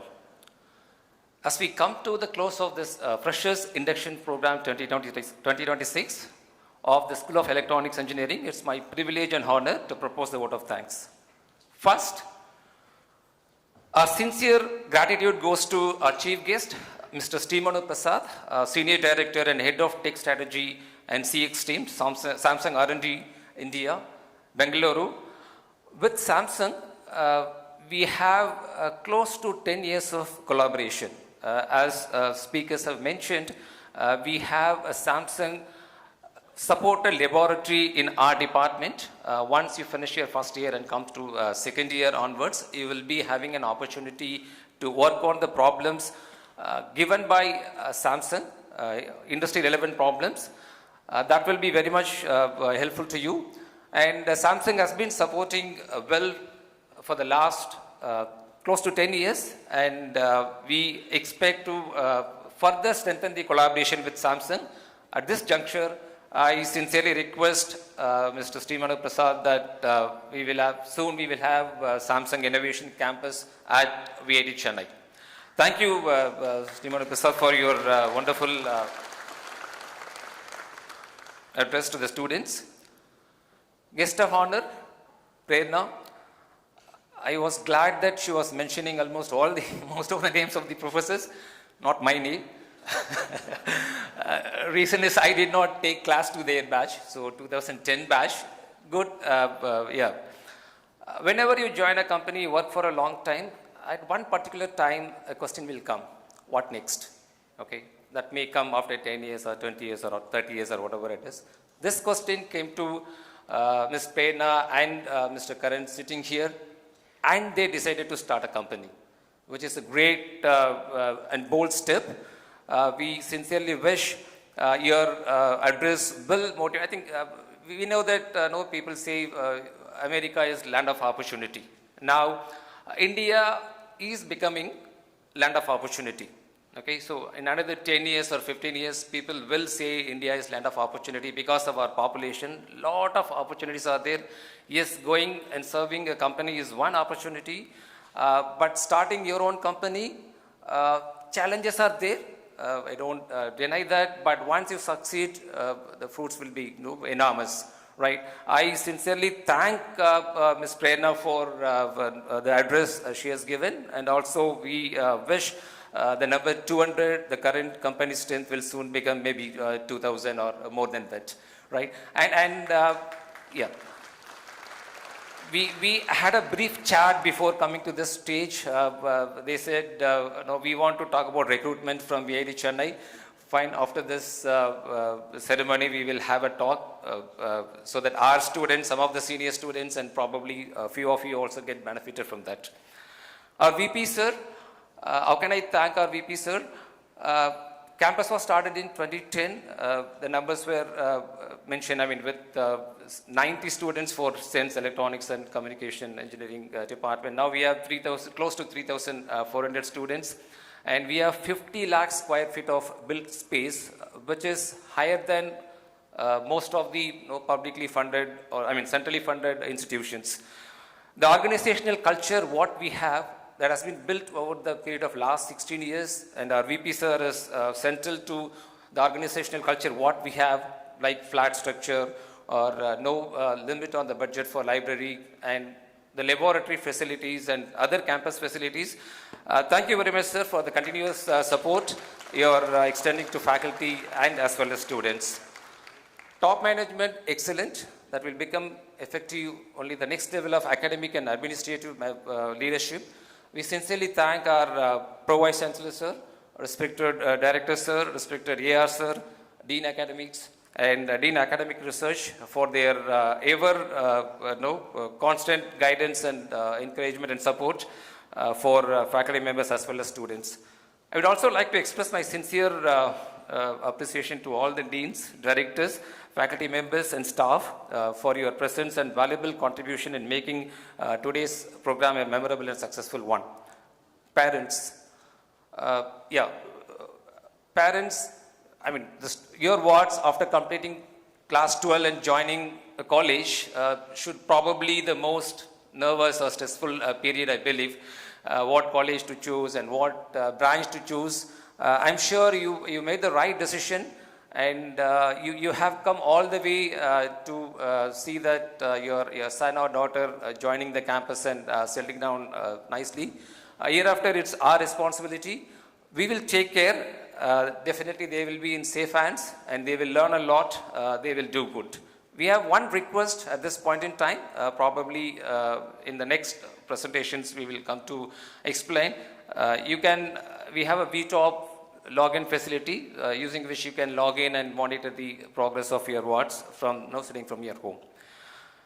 Students, you are the players and we are the coach kind of thing, right?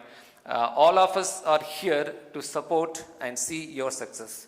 It all depends on how you are going to play, what you are going to learn in next 4 years, how you are going to apply when the matter comes in the situation, either joining a company or starting your own company. The next 4 years, you will learn a lot inside the classrooms, inside the laboratories, and outside the classrooms and laboratories. These 4 years, what you are going to learn here will lay a strong foundation for the next 40 plus years until you work in companies or your professional life. Okay, so very best wishes for all of you.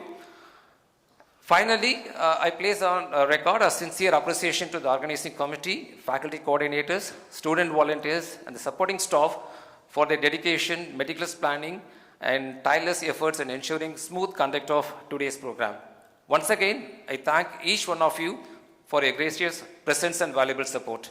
Thank you, and I wish you all a wonderful day ahead. Thank you, sir. Thank you, all dignitaries. I request the students and parents to remain seated. Thank you.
Good morning, dear students and parents. In the next 10 minutes, right, I will take you through the steps to be completed before you get into your classes, right? There are 5 mandatory steps to be done before the commencement of classes. Your classes will commence on 22nd of July, that is coming Wednesday. The 5 things are the main induction program, which is happening right now, first thing.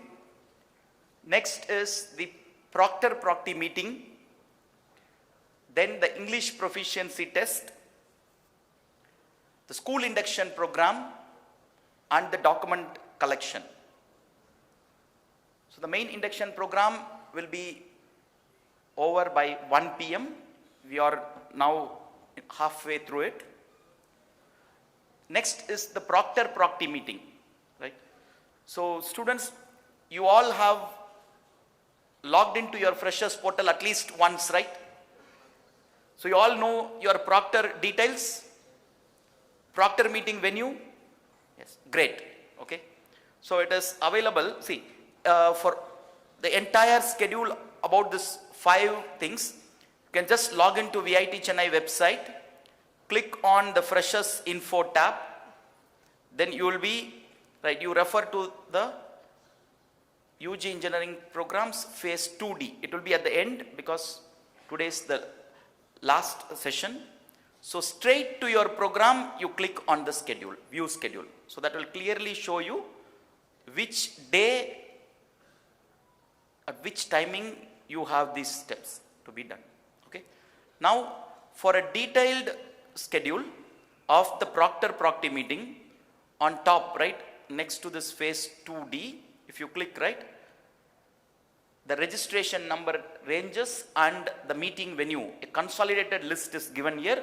The specific detail, right, your proctor name, your proctor's contact details, and the proctor meeting venue, all these things are available in your VTop. You all could log in now. Okay. The next thing, the English proficiency test will also happen, right, proctor meeting will happen this afternoon, and English proficiency test will also be conducted this afternoon. By the end of the day, by 5 p.m., you should complete these two things. And the English proficiency test EPT schedule is also available just below the view schedule thing. You can refer to this document, right? We have given registration number wise the date, time and the venue. Please take note of it, because completion of English proficiency test is mandatory for the timetable to be generated, right? So now after this session, post lunch, you have two important things to complete. I have told where, when to go and finish those two steps. Okay. Then you will be left with two other steps. Monday, you will have your school induction program in the same venue. Okay. In the schedule given, it is clearly given, right, when you have your school induction. Okay.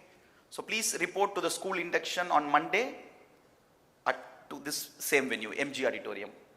Then the document collection, right, program wise, we have scheduled the document collection. So therefore, see on top of this page, BTech UG programs document collection schedule is given. Okay. You can click on this. It will take you to the page where it is mentioned, right? So the BVD students, right, VLSI students have your document collection on Monday itself, okay, after the school induction. For the other programs, it is on Tuesday. So please refer to this schedule, okay. So by Tuesday evening, you'll be done with all the steps and your timetable will be ready, provided you have completed your English proficiency test on time. Then from Wednesday onwards, you can land in your classes, okay, based on the timetable. Okay. The first semester, the timetable will be done, curated by the academics office. From second semester onwards, you can decide your timetable through FFCS. Okay. Then non-academics, there are few things I'll quickly go through. How many of you are using VIT transport, college bus? Yes. Right. You would have gone through the bus routes and chosen your bus route. So you all will know your bus stops, right, morning where you have to board and the boarding time. Please be on time, right. I would advise you to be 5 to 10 minutes early, okay, so that you don't miss the bus, and always board into the bus for which you have registered for, okay. There might be we have 98 buses operating now, and we are planning to add some more routes as well. So there might be more than one bus coming through your route, so get into the bus for which you have registered for and be on time. The challenging part is the first few days boarding into the bus inside campus, because I said 98 buses, right? 56 buses leave at 5 p.m. and the rest leave at 6 p.m. So you have mapped the boarding points, everything circulated by the transport manager. The first few days till you get used to the campus, try to reach at 4:30 itself. Between 4:30 to 4:40 you get to your bus. Okay. After that also, right, have the habit of coming to the bus or coming to the bus boarding point by 4:45, that is 15 minutes before the bus departure time, because the bus won't stop at any other place inside campus. Once it takes here, then the first stop will be outside campus only, right? So please take note of it. If you have any other doubts, we have planned your schedule such that Monday and Tuesday you have a lot of free time.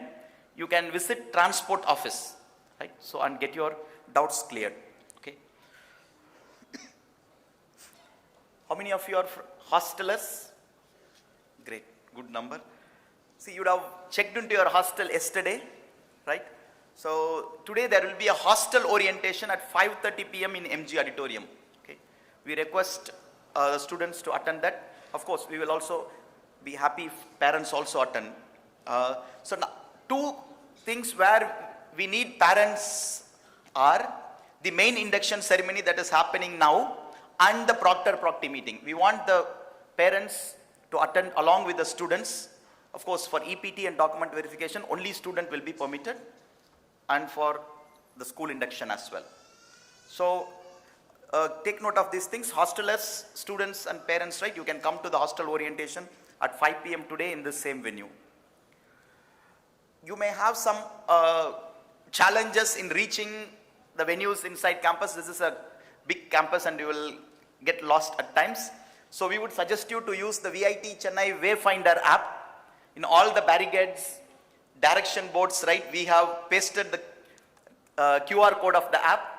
It is available in the website also, right? The Wayfinder you could see. Trust the app and use it.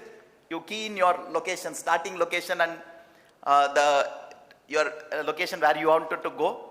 It will take you to that. See, because right in the venue we have put AB, right? AB4, AB1. That means academic block 1.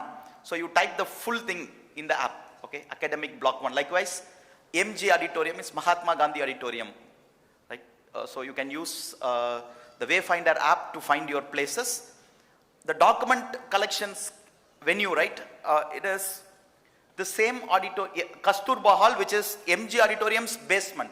Okay, be it on Monday afternoon or Tuesday, you have to come to the same MG auditorium entrance. Here you ask the security or our volunteers or any of the staffs you find, they will just guide you on how to go to the Kasturba Hall. Okay. For your logins, if you have any doubt, when you exit today, there will be help desks by software development cell. They will guide you.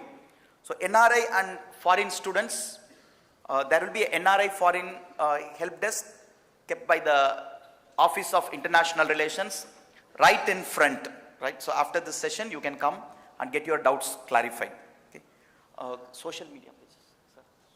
Social media. So being you have joined VIT, most of the information or all of the information will be conveyed through email only. So we want all of you to read your emails regularly, and there should not be any excuse. If a student misses an email, then it is totally the student's responsibility. Okay. So cultivate that habit. And having said that, you have to use only your VIT Chennai VIT email for communication, not your personal emails, because at times it will be classified as spam. So to avoid that, always use VIT Chennai email ID, right? Never share your passwords with others, okay? In addition to the emails, right, for any instant updates on the events, change of venues, change of timings, or any interesting things happening in campus, you can follow our social media pages. Okay. Thank you very much. Thanks for your patience. All the best.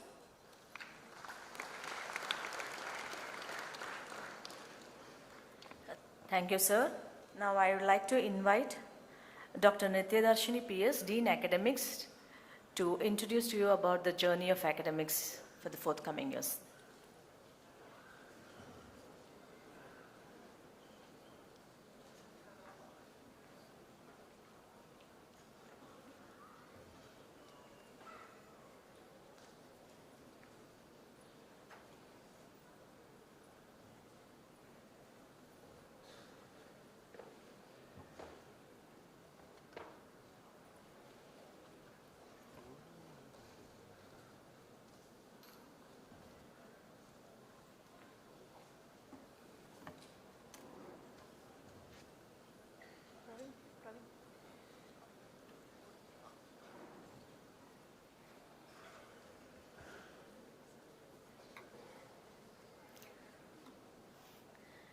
A very good morning once again to all the students and the parents gathered here.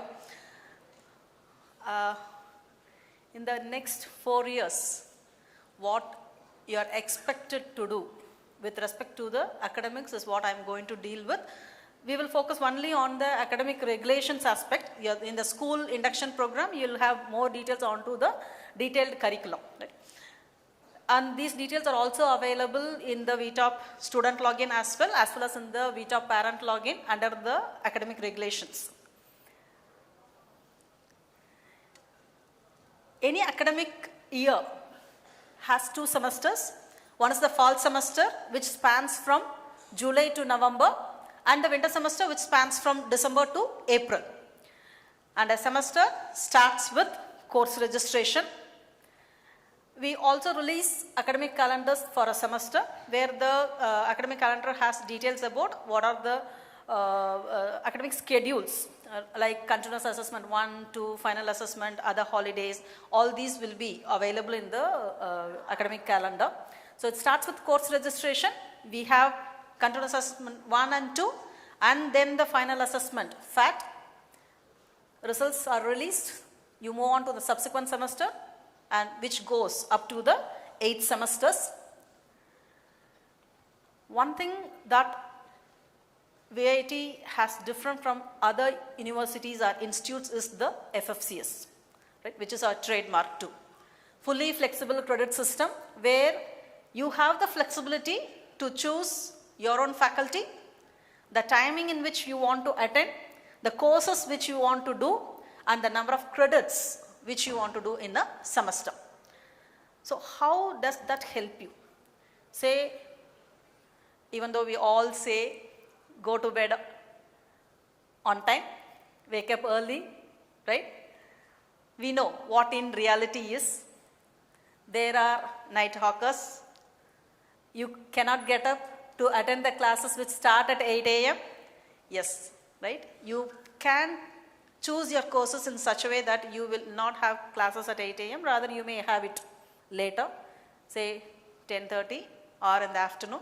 So preferably, those students who take up theory in the morning slot will have the labs in the afternoon and vice versa. And you also can decide on the faculty under whom you are going to do a specific course. Obviously, you will get input from your mentors first. And more often, you will rely on your seniors than your mentor or the faculty members. It's your choice, as you have the flexibility. And also the courses which you want to do as well as the number of credits, right? As per the regulation, the minimum number of credit what a student has to register is 16 and the maximum limit is 27.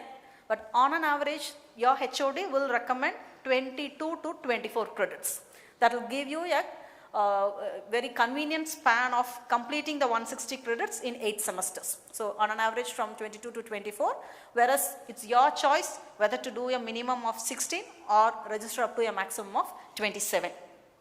That being said,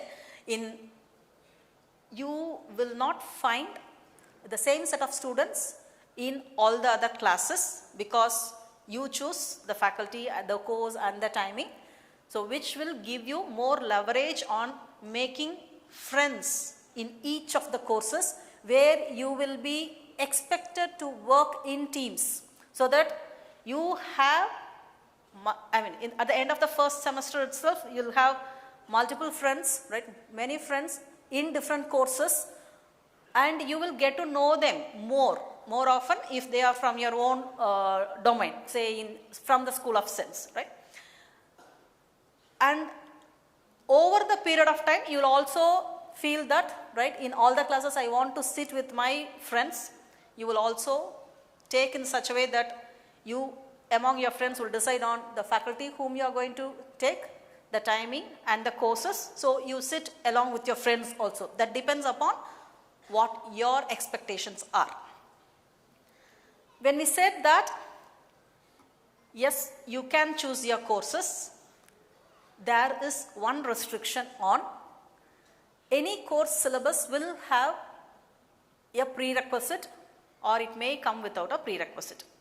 If at all a course has a prerequisite, then you are expected to complete that course first before you register for the current course.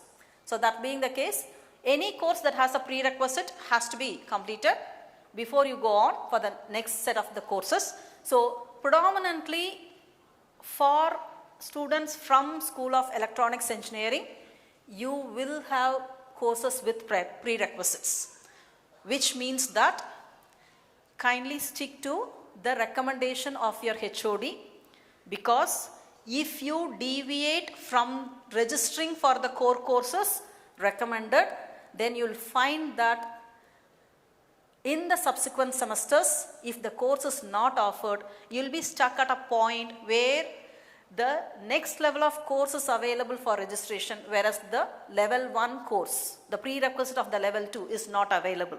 So I sincerely request all the students to adhere to the recommendation of the head of the department, especially for the core courses.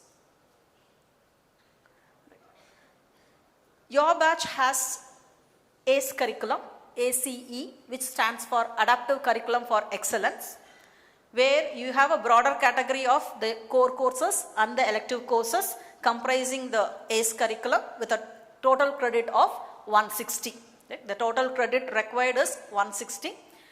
Out of which, when I said the core courses, we have university core courses for 60 credits, professional core courses for 60 again, which is subdivided into program core 40 and concentration 20. And we have open elective for 40 credits. This university core is common to all BTech students. Professional core is the domain specific.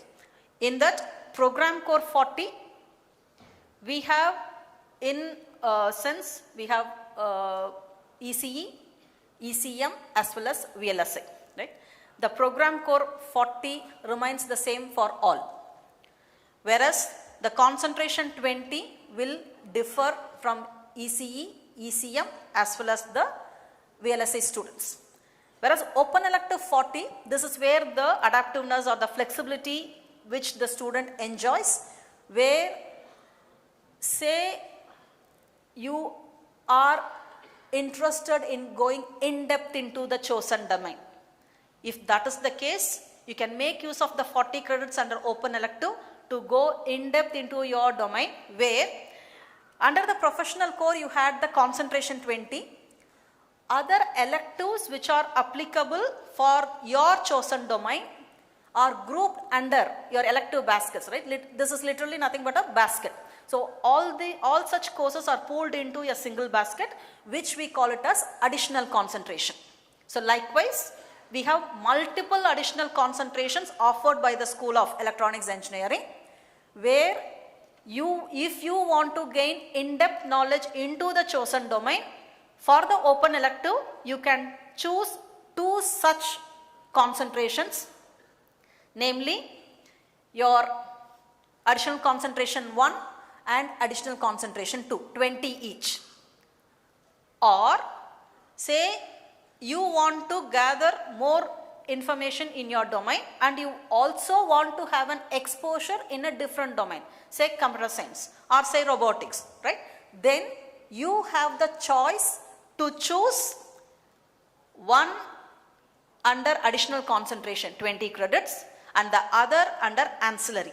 That is, ancillary is from a different domain, different branch, right? Additional concentration is from your own branch. So 20 plus 20 you can augment for the 40 credits under open elective.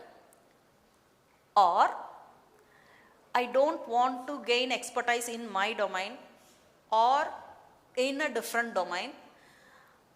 I am going to do say management. I want after BTech I am moving forward to say management side. I want to do courses from management, humanities, economics, finance, law. Yes, you have the opportunity to do or earn the 40 credits from entirely different domain out of engineering and still earn the 40 credits under open elective and graduate with 160. So this is where the flexibility comes into play. You can have a choice of additional concentration 20 with a combination of finance, management, law. Yes, absolutely fine. Or 2 additional concentrations, good. Additional concentration and an ancillary, well. So you have the flexibility under the 40 credits under open elective. Now coming back to the course structure. Every course is represented using the course components, namely L, T, P, C, where L stands for the lecture, T for the tutorial, P for the practical, and C for the credits. So L and T are, L stands for lecture and T stands for tutorial, which is of 50 minutes each, and every tutorial or a lecture session earns you 1 credit per week. Whereas 50 minutes contact in the practical is what is called as the component P, practical component, which earns 1 credit. So 2 contact hours every week for a laboratory session is 1 credit. So put together, if you look at For English for engineers, we have the LTPC as 0042. So there is no lecture, neither a lecture nor a tutorial, but you have 4 hours of practical contact, which amounts to 2 credits. So every 2-hour contact under practical is 1 credit. So similarly, if you take engineering chemistry, 3024, 3 lecture hours, 2 practical hours, 4 credits every week, right? And similarly, 2124, 2 lecture hours, 1 tutorial, 2 hours of practical contact and 4 credits again. So how does this process of course registration takes place, right? In the very first semester, it is cohort registration. That is, we will register the courses for you. From the Office of Academics, we will take care of ensuring that all the students, say EC students in one batch, ECM and VLSI are pulled together and a cohort registration will be done. In the subsequent semesters, before the next semester ensues, the HODs of your program will communicate to you the list of courses that are being planned by the school to offer in the next semester. And once that is communicated, from the Office of Academics, we will float the wish list registration process. What does it mean? It is what is that the student wish to register for in the next semester. So once the communication from the HOD goes out and the wish list process is open, in the wish list registration process, you have the maximum credit of 32 credits for which you can give the wish list. The timetable committee and the HODs will go through the wish list submitted by the students, analyze it, and then depending upon the requirement, they will plan to offer the course, the number of slots, everything. And once the planning and scheduling are done, we go with the registration. Under registration, we have 2 aspects, namely the preparatory registration process and the course registration process. Preparatory is a practice session for the students to get to know what are the courses offered, the slots in which they are being offered, and depending upon your requirement and the faculty whom you want to choose, whether you are able to fit in your timetable, the 22 or 24 or 27, what you have aspired for, right? This will give you an experience of how it will be or how your timetable is going to be for the subsequent semester. So once that is done, and in the mock registration or the preparatory registration process, we identify that the students are not able to take certain courses, or there are not many students who wish for a specific course, even though they have provided in the wish list. Then additions are made, removed, then we go for the actual registration process, typically based upon your participation in the preparatory. Once the course registration is done, again HODs will make an analysis to ensure that all the core courses are registered by the students.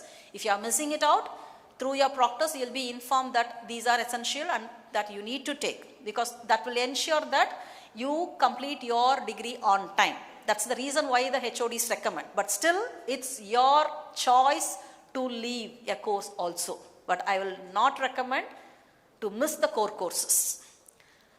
So once that is done, the first 3, and the semester starts, the first 3 instructional days in the semester, we call it as an add drop period or the add drop duration. What it symbolizes, we give the students the flavor of the course, the faculty, the course content and the expected outcomes. So you will be able to attend 2 instructional days, get to know whether the course is to your liking, especially in the elective courses, or the outcome what the faculty expects, the course expects as well as the faculty expects. If you find that you are not in alignment with the expectations, then you have the option to drop from that particular slot, move to a different slot for the same course, or in case of elective courses, you may drop from one elective course, add to a different elective course, or say you have registered for only 20 credits or 19 credits during the course registration and you want to add more courses, yes, you may do so. So that's what add drop period is primarily meant for. So once the add drop is over, courses are finalized, you are settled for the semester. Now, post the add drop period, you cannot withdraw from the courses, right? Right? Post the add drop period, you cannot perform add drop. You cannot request for adding a new course or deleting your existing course. This is how the typical general slot timetable for any BTech student will look like. The classes will commence from 8 a.m. goes up to 7:30 p.m. And again, as I told you already, it is up to you. If you want to take theory classes in the morning and the lab classes in the afternoon, yes. Or lab in the morning and theory in the afternoon, yes. Or you want to make the effective use of fully flexible credit system where you are mixing and matching the theory and the lab both in the morning and the afternoon because of your preference for faculty or the courses, yes, you can do so. But any point of time, please have it in mind that 21 to 23 is mandate so that you can conveniently move through the 8 semesters. So this is the typical timetable, how it will look like in your, once the course registration is complete. All the green indicate the classes where you are engaged. It will give you the course details along with what is the category, whether it is a theory course or a lab, it will indicate along with the venue details, where it is available and what is the course category too. So when I explained you about the ACE curriculum, I told you, you need to earn 160 credits to be eligible for graduating with BTech in ECE or ECM or VLSI. Right? In addition to that, if you are a fast learner and you want to do additional courses to enhance the prospects of your higher studies or for the placement or for say other entrepreneurial ventures, yes, you may do so under 3 verticals, namely the minors, honors and the second major. What is a minor? I am a ECE student or I am a VLSI student, but I think that I am more suitable into an computer science and engineering. My prospects or my interests align more towards it. But I still want to retain the placement opportunities of the chosen branch. Then yes, you can go for minors in computer science and engineering or minors in data science or minors in ML and DL. It's your choice. Your minors broadens your placement perspective because minor is in a different domain, different branch. Whereas honors is, say, I want to do my masters, move in depth into the domain and move on to the research field. Then you will gain expertise in your chosen domain. So honors is, you will do more additional concentrations in the chosen domain of electronics engineering. So minors is in a different branch, honors is within your same domain. We also have where in both minors and honors you need to earn 20 credits more. So 160 plus 20. Say if I am doing a minor in computer science or say data science, BTech ECE with minor in data science, BTech VLSI with minor in computer science. Whereas if it is honors, it will say BTech electronics and communication engineering with honors for 20 credits extra in the own domain. Whereas second major is, again, I get a detailed exposure to the core courses of a different branch. Say BTech Electronics and Communication Engineering, you will earn a second major by doing or earning 40 additional credits of the 10 courses which are listed under the program core of a different branch. Say you want to go with computer science again because your courses are more aligned with computer science. I am taking examples from computer science. So say BTech ECE with the second major in computer science and engineering. It means that you, in addition to the 160 credits what your curriculum prescribes, you will also do the 40 credits described under the program core for the chosen branch is what your second major will warrant. So minors and honors are 20 credits each extra to 160, whereas second major is 40 credits extra to the existing 160. In this process, we have the mandatory assessments of the continuous assessment tests 1 and 2, CAT 1 and CAT 2, which encompasses 30 marks in total, 15 marks each. The internals is for 60. The final assessment weightage taken is 40. So it is 60 to 40 ratio for a total of 100. So out of that 60, 30 is for continuous assessment tests 1 and 2. The remaining 30 is depending upon the course nature or the course content. Your course faculty may decide on what is suitable for the course outcome to be attained. Right? It may be a project, it may be a case study, it may be a seminar, group discussion, assignments, it can be anything. Or certification in case of courses where it is more of industry trend. It depends upon the course faculty and the nature of the course. Right? So remaining 30 marks is dependent on the course. So 30 plus the continuous assessment 30, 60 plus out of 100 whatever you earn is for the final assessment test. But in final assessment test, you need to score a minimum of 40 to pass in that course. Right? Whereas, in case of a lab component, all the assessments, continuous assessments are 60% weightage again. Your final assessment for the lab examination will be 40, again 60 to 40.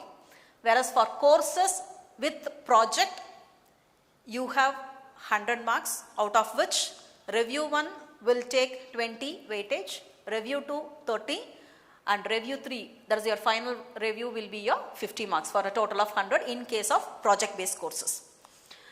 Apart from this, for under the additional learning component, your faculty may recommend with accordance from your HOD, journal publication, additional learning through online certification courses which will help you in your domain knowledge, enhancing your technical skills, right?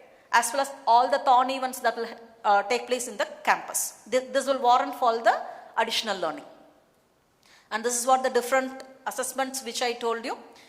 One aspect in this is, I told you immediately after the add drop period, you cannot add or drop any of the courses. Right? There is a deviation in this. Yes, immediately after that you cannot add or drop, but say you have registered for say a maximum of 27 credits out of your own interest. But in the first month, because after 4 weeks you have your CAT 1, the next 4 weeks gap you have your CAT 2, and the next 4 or 5 weeks you will have your final assessment. Right?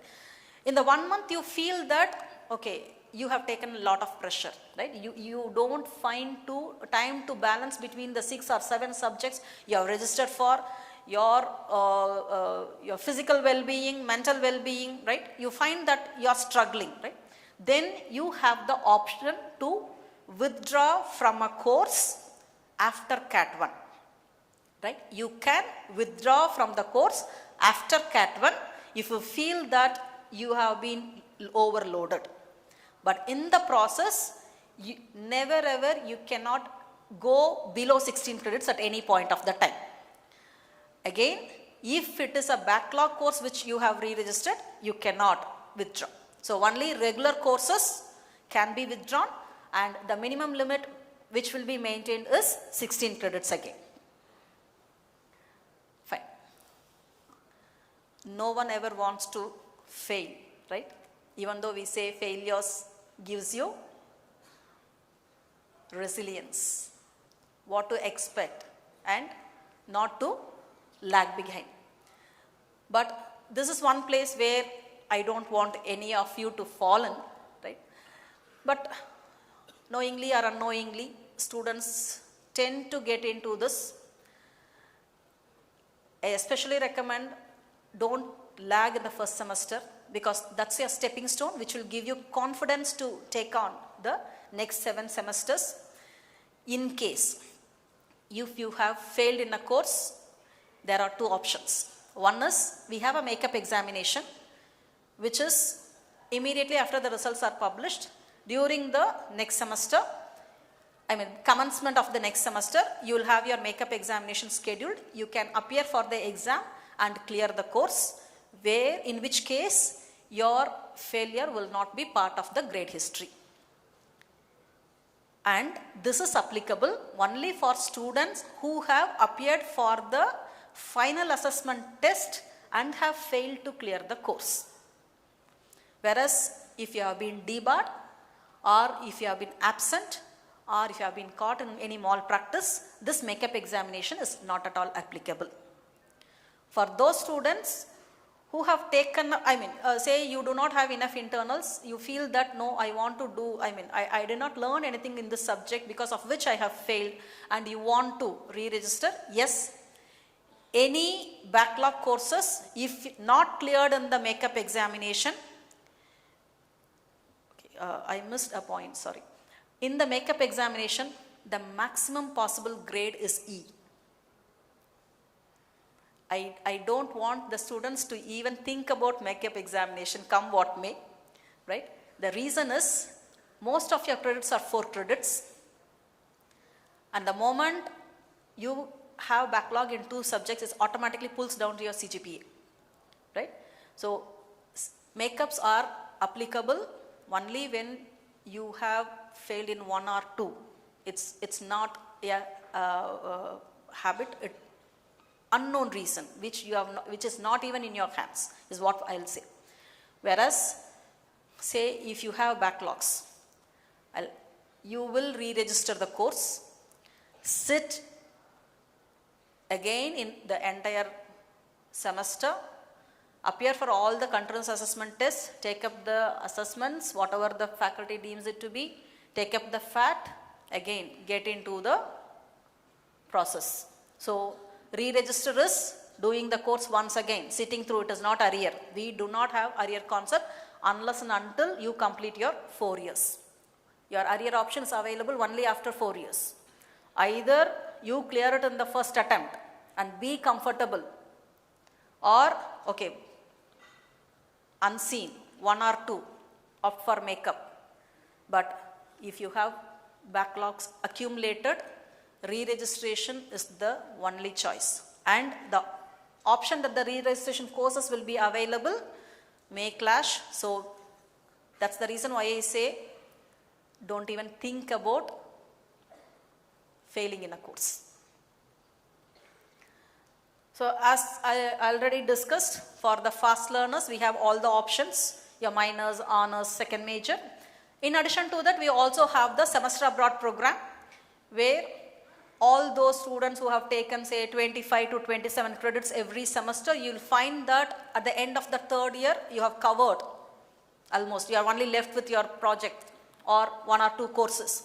That being the case, you can make use of the last year effectively by going to abroad universities whom we have partnered with and gain exposure in research as well as academic arena, is what your semester abroad program helps you to align with, and this is coordinated by the International Relations Office, who will explain this in detail. As far as the slow learners are concerned, right, the course teachers will take care of by handling additional courses, and we always go out and reach out to the students by conducting the discussion sessions on, it's not social media, it is online, Teams or Gmeet, right? And for the benefit of the students who have backlog courses and to ensure that they also graduate on time, we have the summer semester meant exclusive for backlog students only. It's summer semesters are not applicable for fresh courses. In addition to that, say there are circumstances where you want to do a course. I don't want to do minor. I don't want to earn 20 credit, 40 credit, but I want to do certain courses to augment either for my research or for my placement. Yes, you can do so under 2 categories, namely the audit category and the additional learning category or the additional course category. What is audit? Audit is I register for a course, attend all the classes, maintain the attendance, appear for continuous assessment test, FAT, go through the entire process. Only difference is you will be graded as U if you have cleared or W if you have not cleared. It will not be included in your CGPA calculation. Auditors, you learn complete the course, but not included for your CGPA calculation. Whereas additional courses, the same process, but the course will be added into your CGPA calculation. So it's up to you whether you want to take it as an audit or for additional course, depending upon your requirement. In addition to that, say I told you already that if at all you have failed in a course, you need to re-register, right? Re-register the course. This is applicable only to the core course. Re-register the same course under core. Suppose you have failed in an elective course, right? And you have failed because you are not interested in that course at all. And you think that I don't want to do this course anymore, I want to try a different course. Yes, that is where the course substitution comes into play. Course substitution is applicable only for elective courses and not for core courses. And any elective course, if you have failed and not interested to re-register, you will substitute the failed course with a course substitution for a different elective course, right? And say throughout you are maintaining 8+ CGPA, you have none of your course grades are less than B, all S, A, B only, and 1 or 2 courses you have earned D or E grade, and you think that because of this I am not reaching the 9-pointer category, or because of this I am not reaching the placement entry category and all. Yes, you can improve your grade by the concept called as grade improvement. Again, you will re-register for the course in which you want to improve the grade. The same process, sit in the class, attend all this, and out of the 2, whichever is the best will be taken into consideration. That's what grade improvement is. Right. Now, the most important aspect, attendance, which myself, your HODs, your proctors, faculty, everyone in the university will be stressing upon. As per our academic regulation, 75% attendance is mandatory in each course for you to be eligible to appear for continuous assessment test 1, 2 as well as final assessment test. And remember, the 25% contingency given is for any unknown reason, unforeseen circumstances where you are forced to miss the classes. It's not a planned leave, it is unforeseen circumstances due to which you are forced to miss the classes, under which all the 25% contingency will fall on. So it's not your right to bunk the classes and maintain 75%.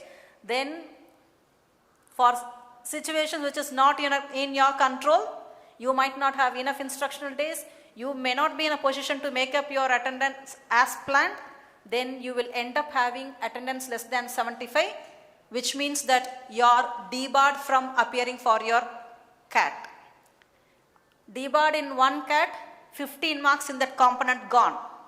The next CAT, 30 gone.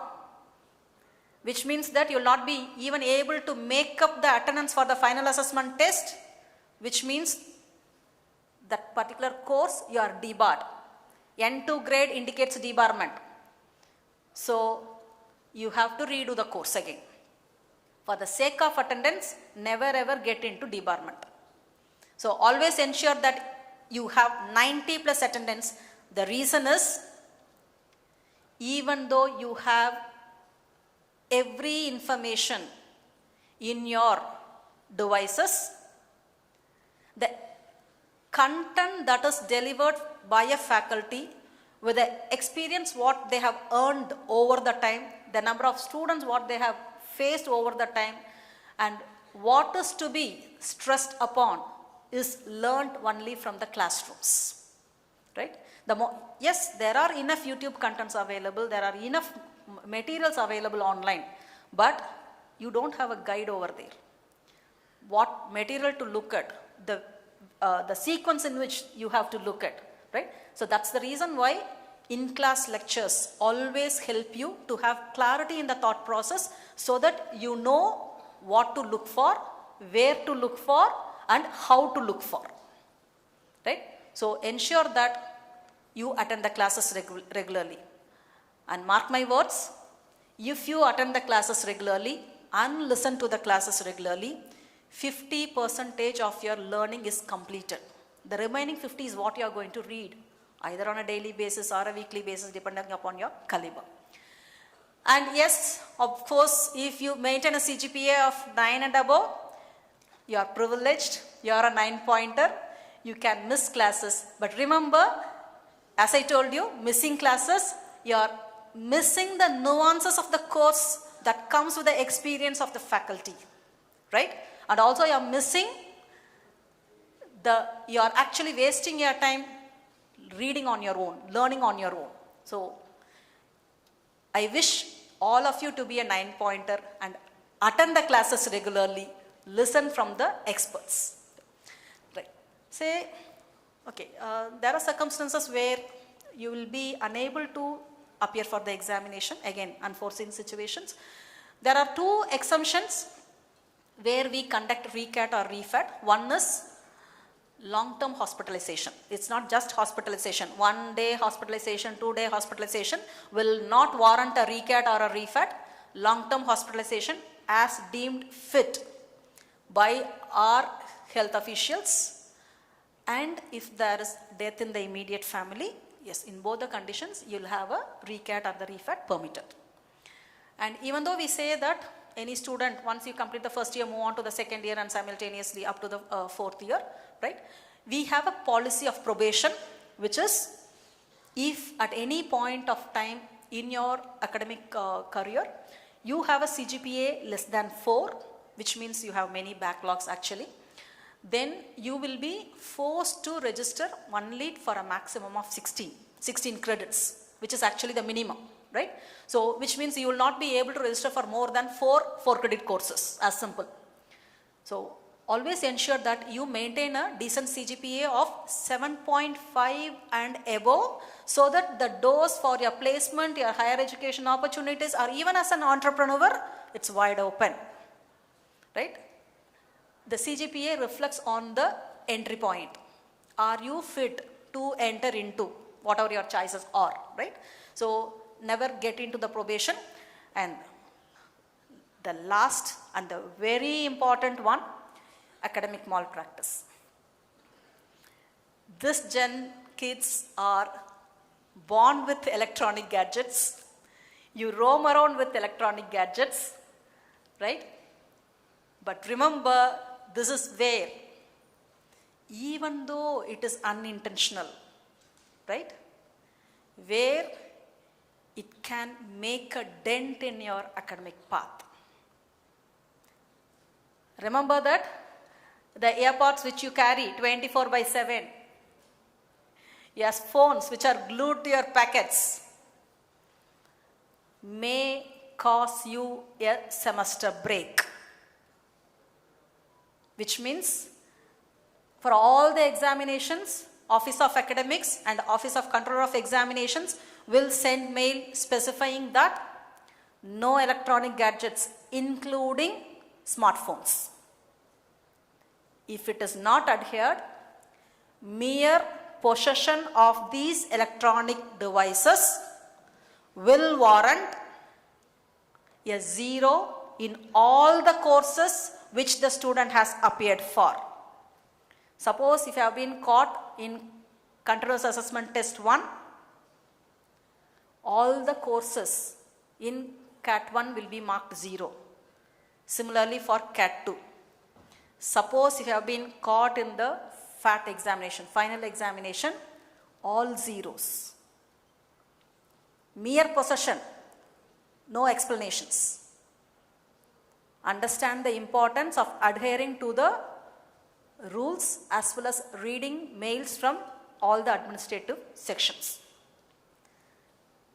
So ensure that, see, some of your friends or acquaintances may involve, may not get caught, they may remain unnoticed, but remember that one day when an invigilator catches you is the point where whatever reputation as an individual you have earned so far will be put into dust. And remember, it's not about you. It's the parents' turmoil, what they undergo, which you need to think about.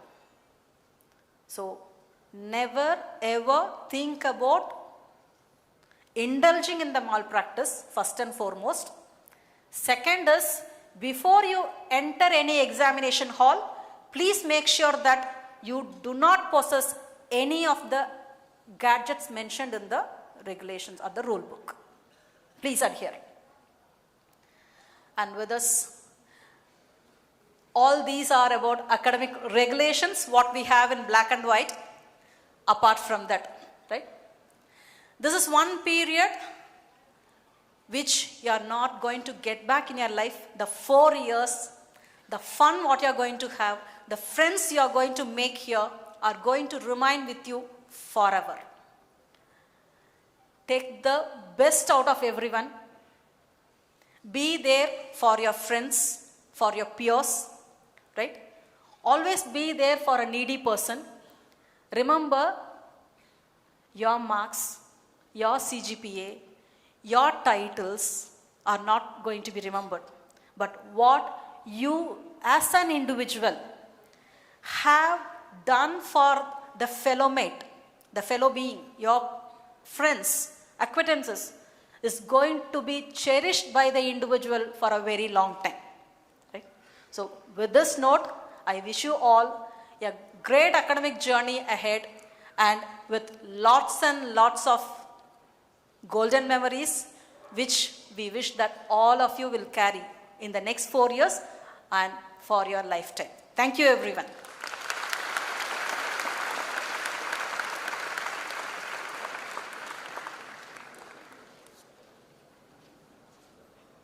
Thank you, ma'am, for the elaborate explanation on all the academic affairs that is held in the VID campus. Next, we have Dr. V. Shaktivel, sir, Assistant Director for Software Development Center, will tell you about how to use the students portal.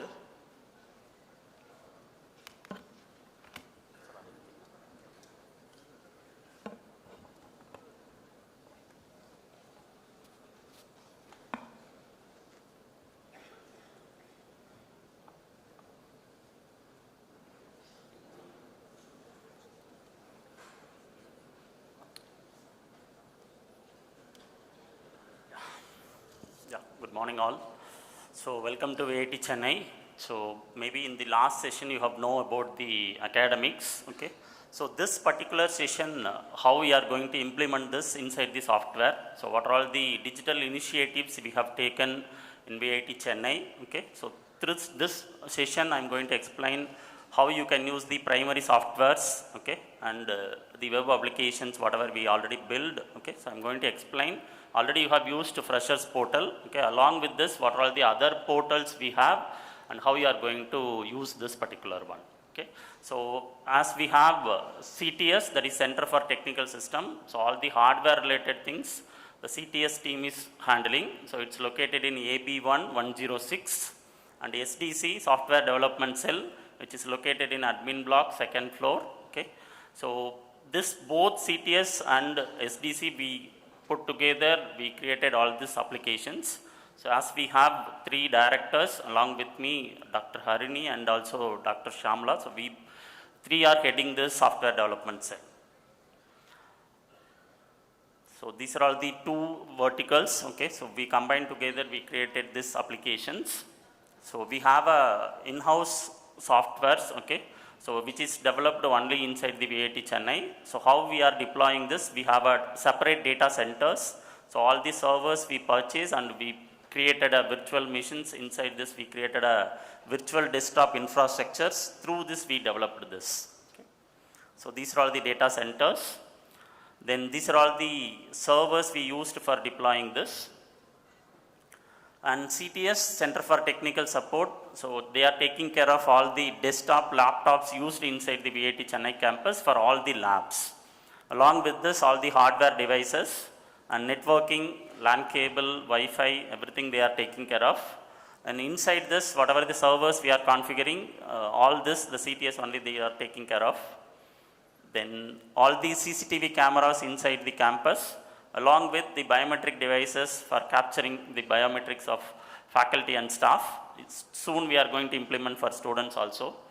Then ID card printing, okay, for faculty, staff and students. Then all your software procurements, it will be taken care by the CTS. The next one, the websites and also the applications, whatever we created inside the SDC. So website, already you have used this. Then the primary software which you are going to use for 4 years, that is your VTOP. Okay, so all this academic module, examinations module, under this VTOP only we created everything. The next LMS, for all your assignment submissions, you will do in this LMS only. That is learning management system. Okay, so we call it as a Moodle along with LMS.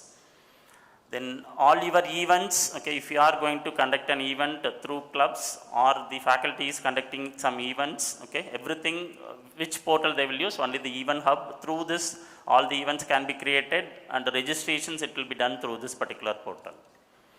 Then we help the next portal. This is, suppose you have any query, okay, I want to address to some office like academics or COE, okay, or to student welfare. You can create a ticket inside this we help and you can post it. From the office, they will reply to this particular tickets. Then apps, we'll see what are the apps we used inside this. Okay. So what are the primary modules inside the VTOP?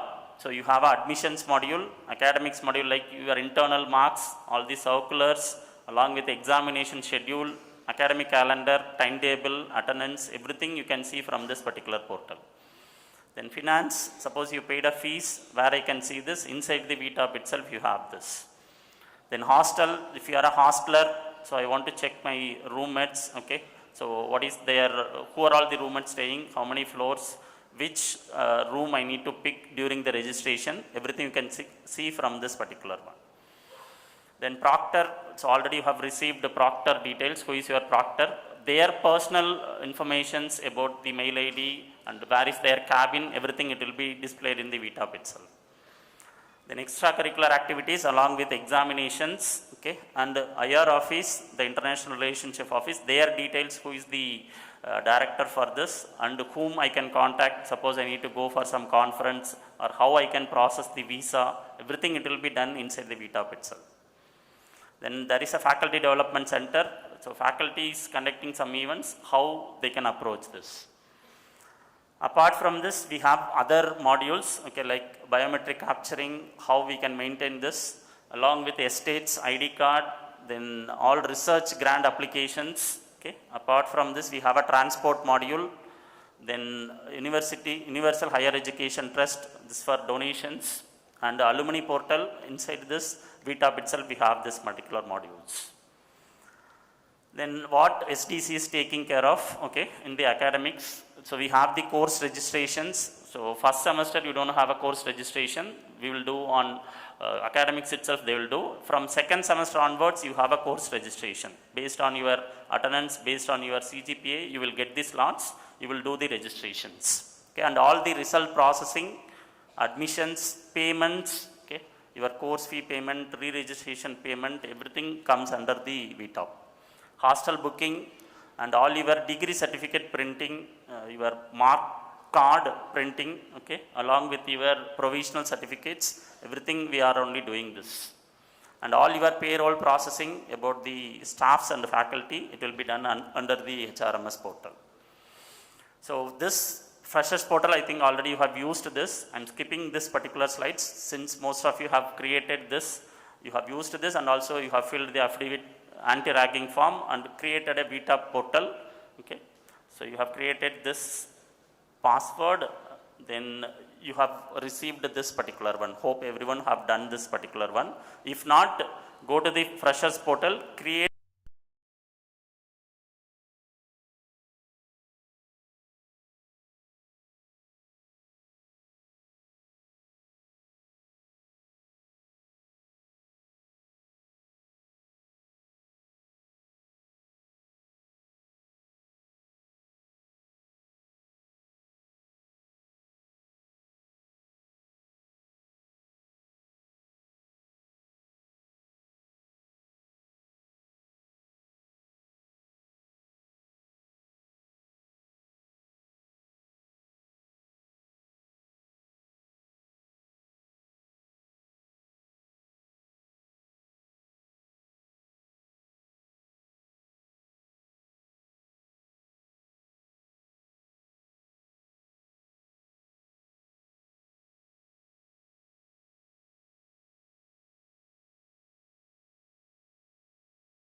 the registration is open, when it is closed. Okay, mostly thrice in a year we will do this particular one. One for fall and one for winter and one for summer semester. And next one, if I want to go for some foreign countries, I need visa. Okay, for this, I need a bona fide certificate where I can apply. Inside the VTAP itself, you have a bona fide application. Okay, this is for, suppose you are going for some conference or you are going for some other purposes, I need a bona fide certificate. Here you can apply and you can see the status, which office it is there, okay, who has approved all this. So based on the status, you can check and you can approach that particular office. Suppose if it is not printed. The next one, payments. So for all your tuition fees, you will pay through the VTAP portal only. Okay. So here I want to have a receipt. Okay. How many times I can take? Here n number of times you can take a receipt from this particular portal. You paid a tuition fee. Suppose last year fee I want to get. Here it's available. You can take from this particular one. And suppose I want to plan for my holidays. Okay. Where I can check my academic calendar. Here in the academic calendar page, you will have throughout that particular semester, academic calendar is released. You can check your which day is an instructional day, which day is a no instructional day, holiday or sectional holiday, everything it will be displayed here. The next one, parent login. Okay, so I need to know my ward's attendance or which courses my ward has registered. You can check from the parent login. So for parent, what all the details required means, student register number, then date of birth along with mobile number or email ID. Through this you can log in, so you will receive an OTP, then through that OTP you can log into this particular portal. So whatever the one mapped to the students, here it will be displayed, like the student attendance, courses registered, marks whatever he got, grades whatever he got, everything will be displayed here. And also the parents can check who is the HOD for my ward or the dean for my ward. It will be displayed under this. You can contact the HOD or dean through this particular one. And whatever the one I have given, it's already displayed here. That's timetable, okay, and marks, grade history. Along with this, the receipt also the parent can also download if you have paid that particular fees. And the other one, apart from this, we have a mobile application. So 3 mobile applications we have. One is V18 CC app, similar to your VTAP. All your attendance information, mark information, you can view from this. This is available in both Play Store and also in App Store. Okay. While downloading, check this V18 CC app, not V18 app. V18 app, that is for Vellore campus. V18 CC app, that is for Chennai campus. Same for the parent app, V18 CC parent app, whatever you have seen in VTAP web application, these details available in the VTAP CC parent portal also. Okay, through this app, either a Play Store or an App Store, you can download this application, you can use this. Okay, so these are all the QR codes. Okay, maybe outside also we have some counter. Through this you can get this information. So inside the landing page of your VTAP also we will have this, okay, parent app, how to download this. In the web application also we have added this. You can go and download this application. Inside this you have this attendance mark, okay, and also this inside the V18 CC app you have a path finder. Suppose you are in NG now, I want to go to AB1, okay, I don't know how to go. Here you can choose the building, okay, and you can choose where you want to go. This, like how the Google Maps, it will give you the directions. Here inside the V18 CC app itself you have this option. Use this and you can navigate to that particular place. Yeah, next one, LMS. So this is for, suppose if the faculty have given digital assignments, where I can submit this. So all your courses that are mapped in learning management system, that is LMS, here the faculty will post the assignments. Here you can submit your assignments. So based on the faculties, either LMS or the teams you can use. Based on the faculty's requisition, where you can upload this, you can decide this. So how this portal looks.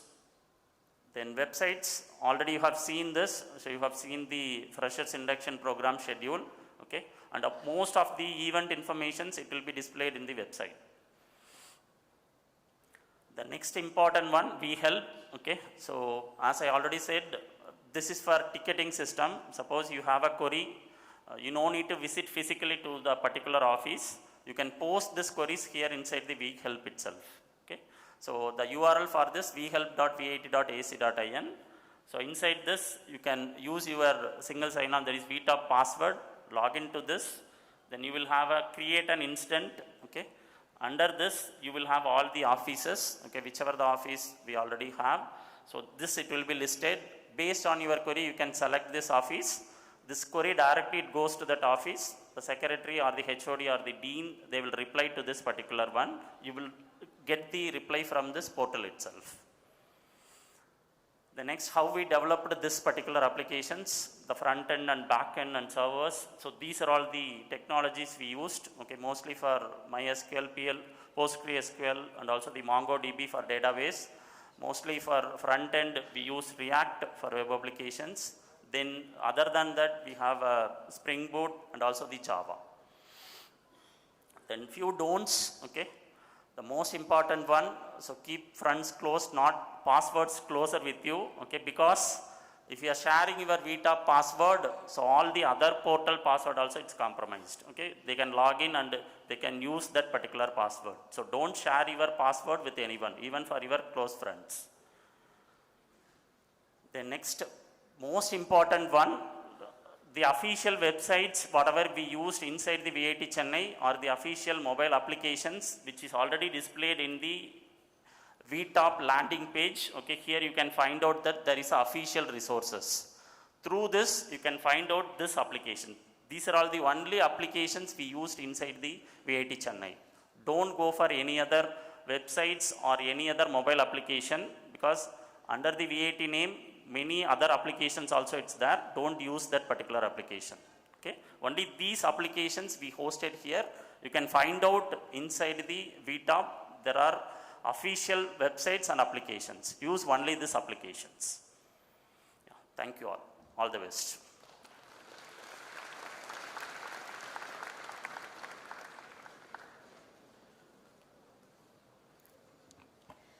Thank you so much. I hope you all might have got now oriented regarding your next schedule, meeting with the Proctor and Procty, and as well as for your EPT. If you have any doubts, kindly check your official website, where you will get the updation about where you have to go for your Proctor-Procty meeting, and as well as for EPT. And I request all the parents also to attend the Proctor-Procty meeting, so that you will also be knowing who is the proctor of your child. And you can also wait, in case if you want to stay back here till the meeting, you can stay here, and then you can join for the Proctor-Procty meeting. Thank you.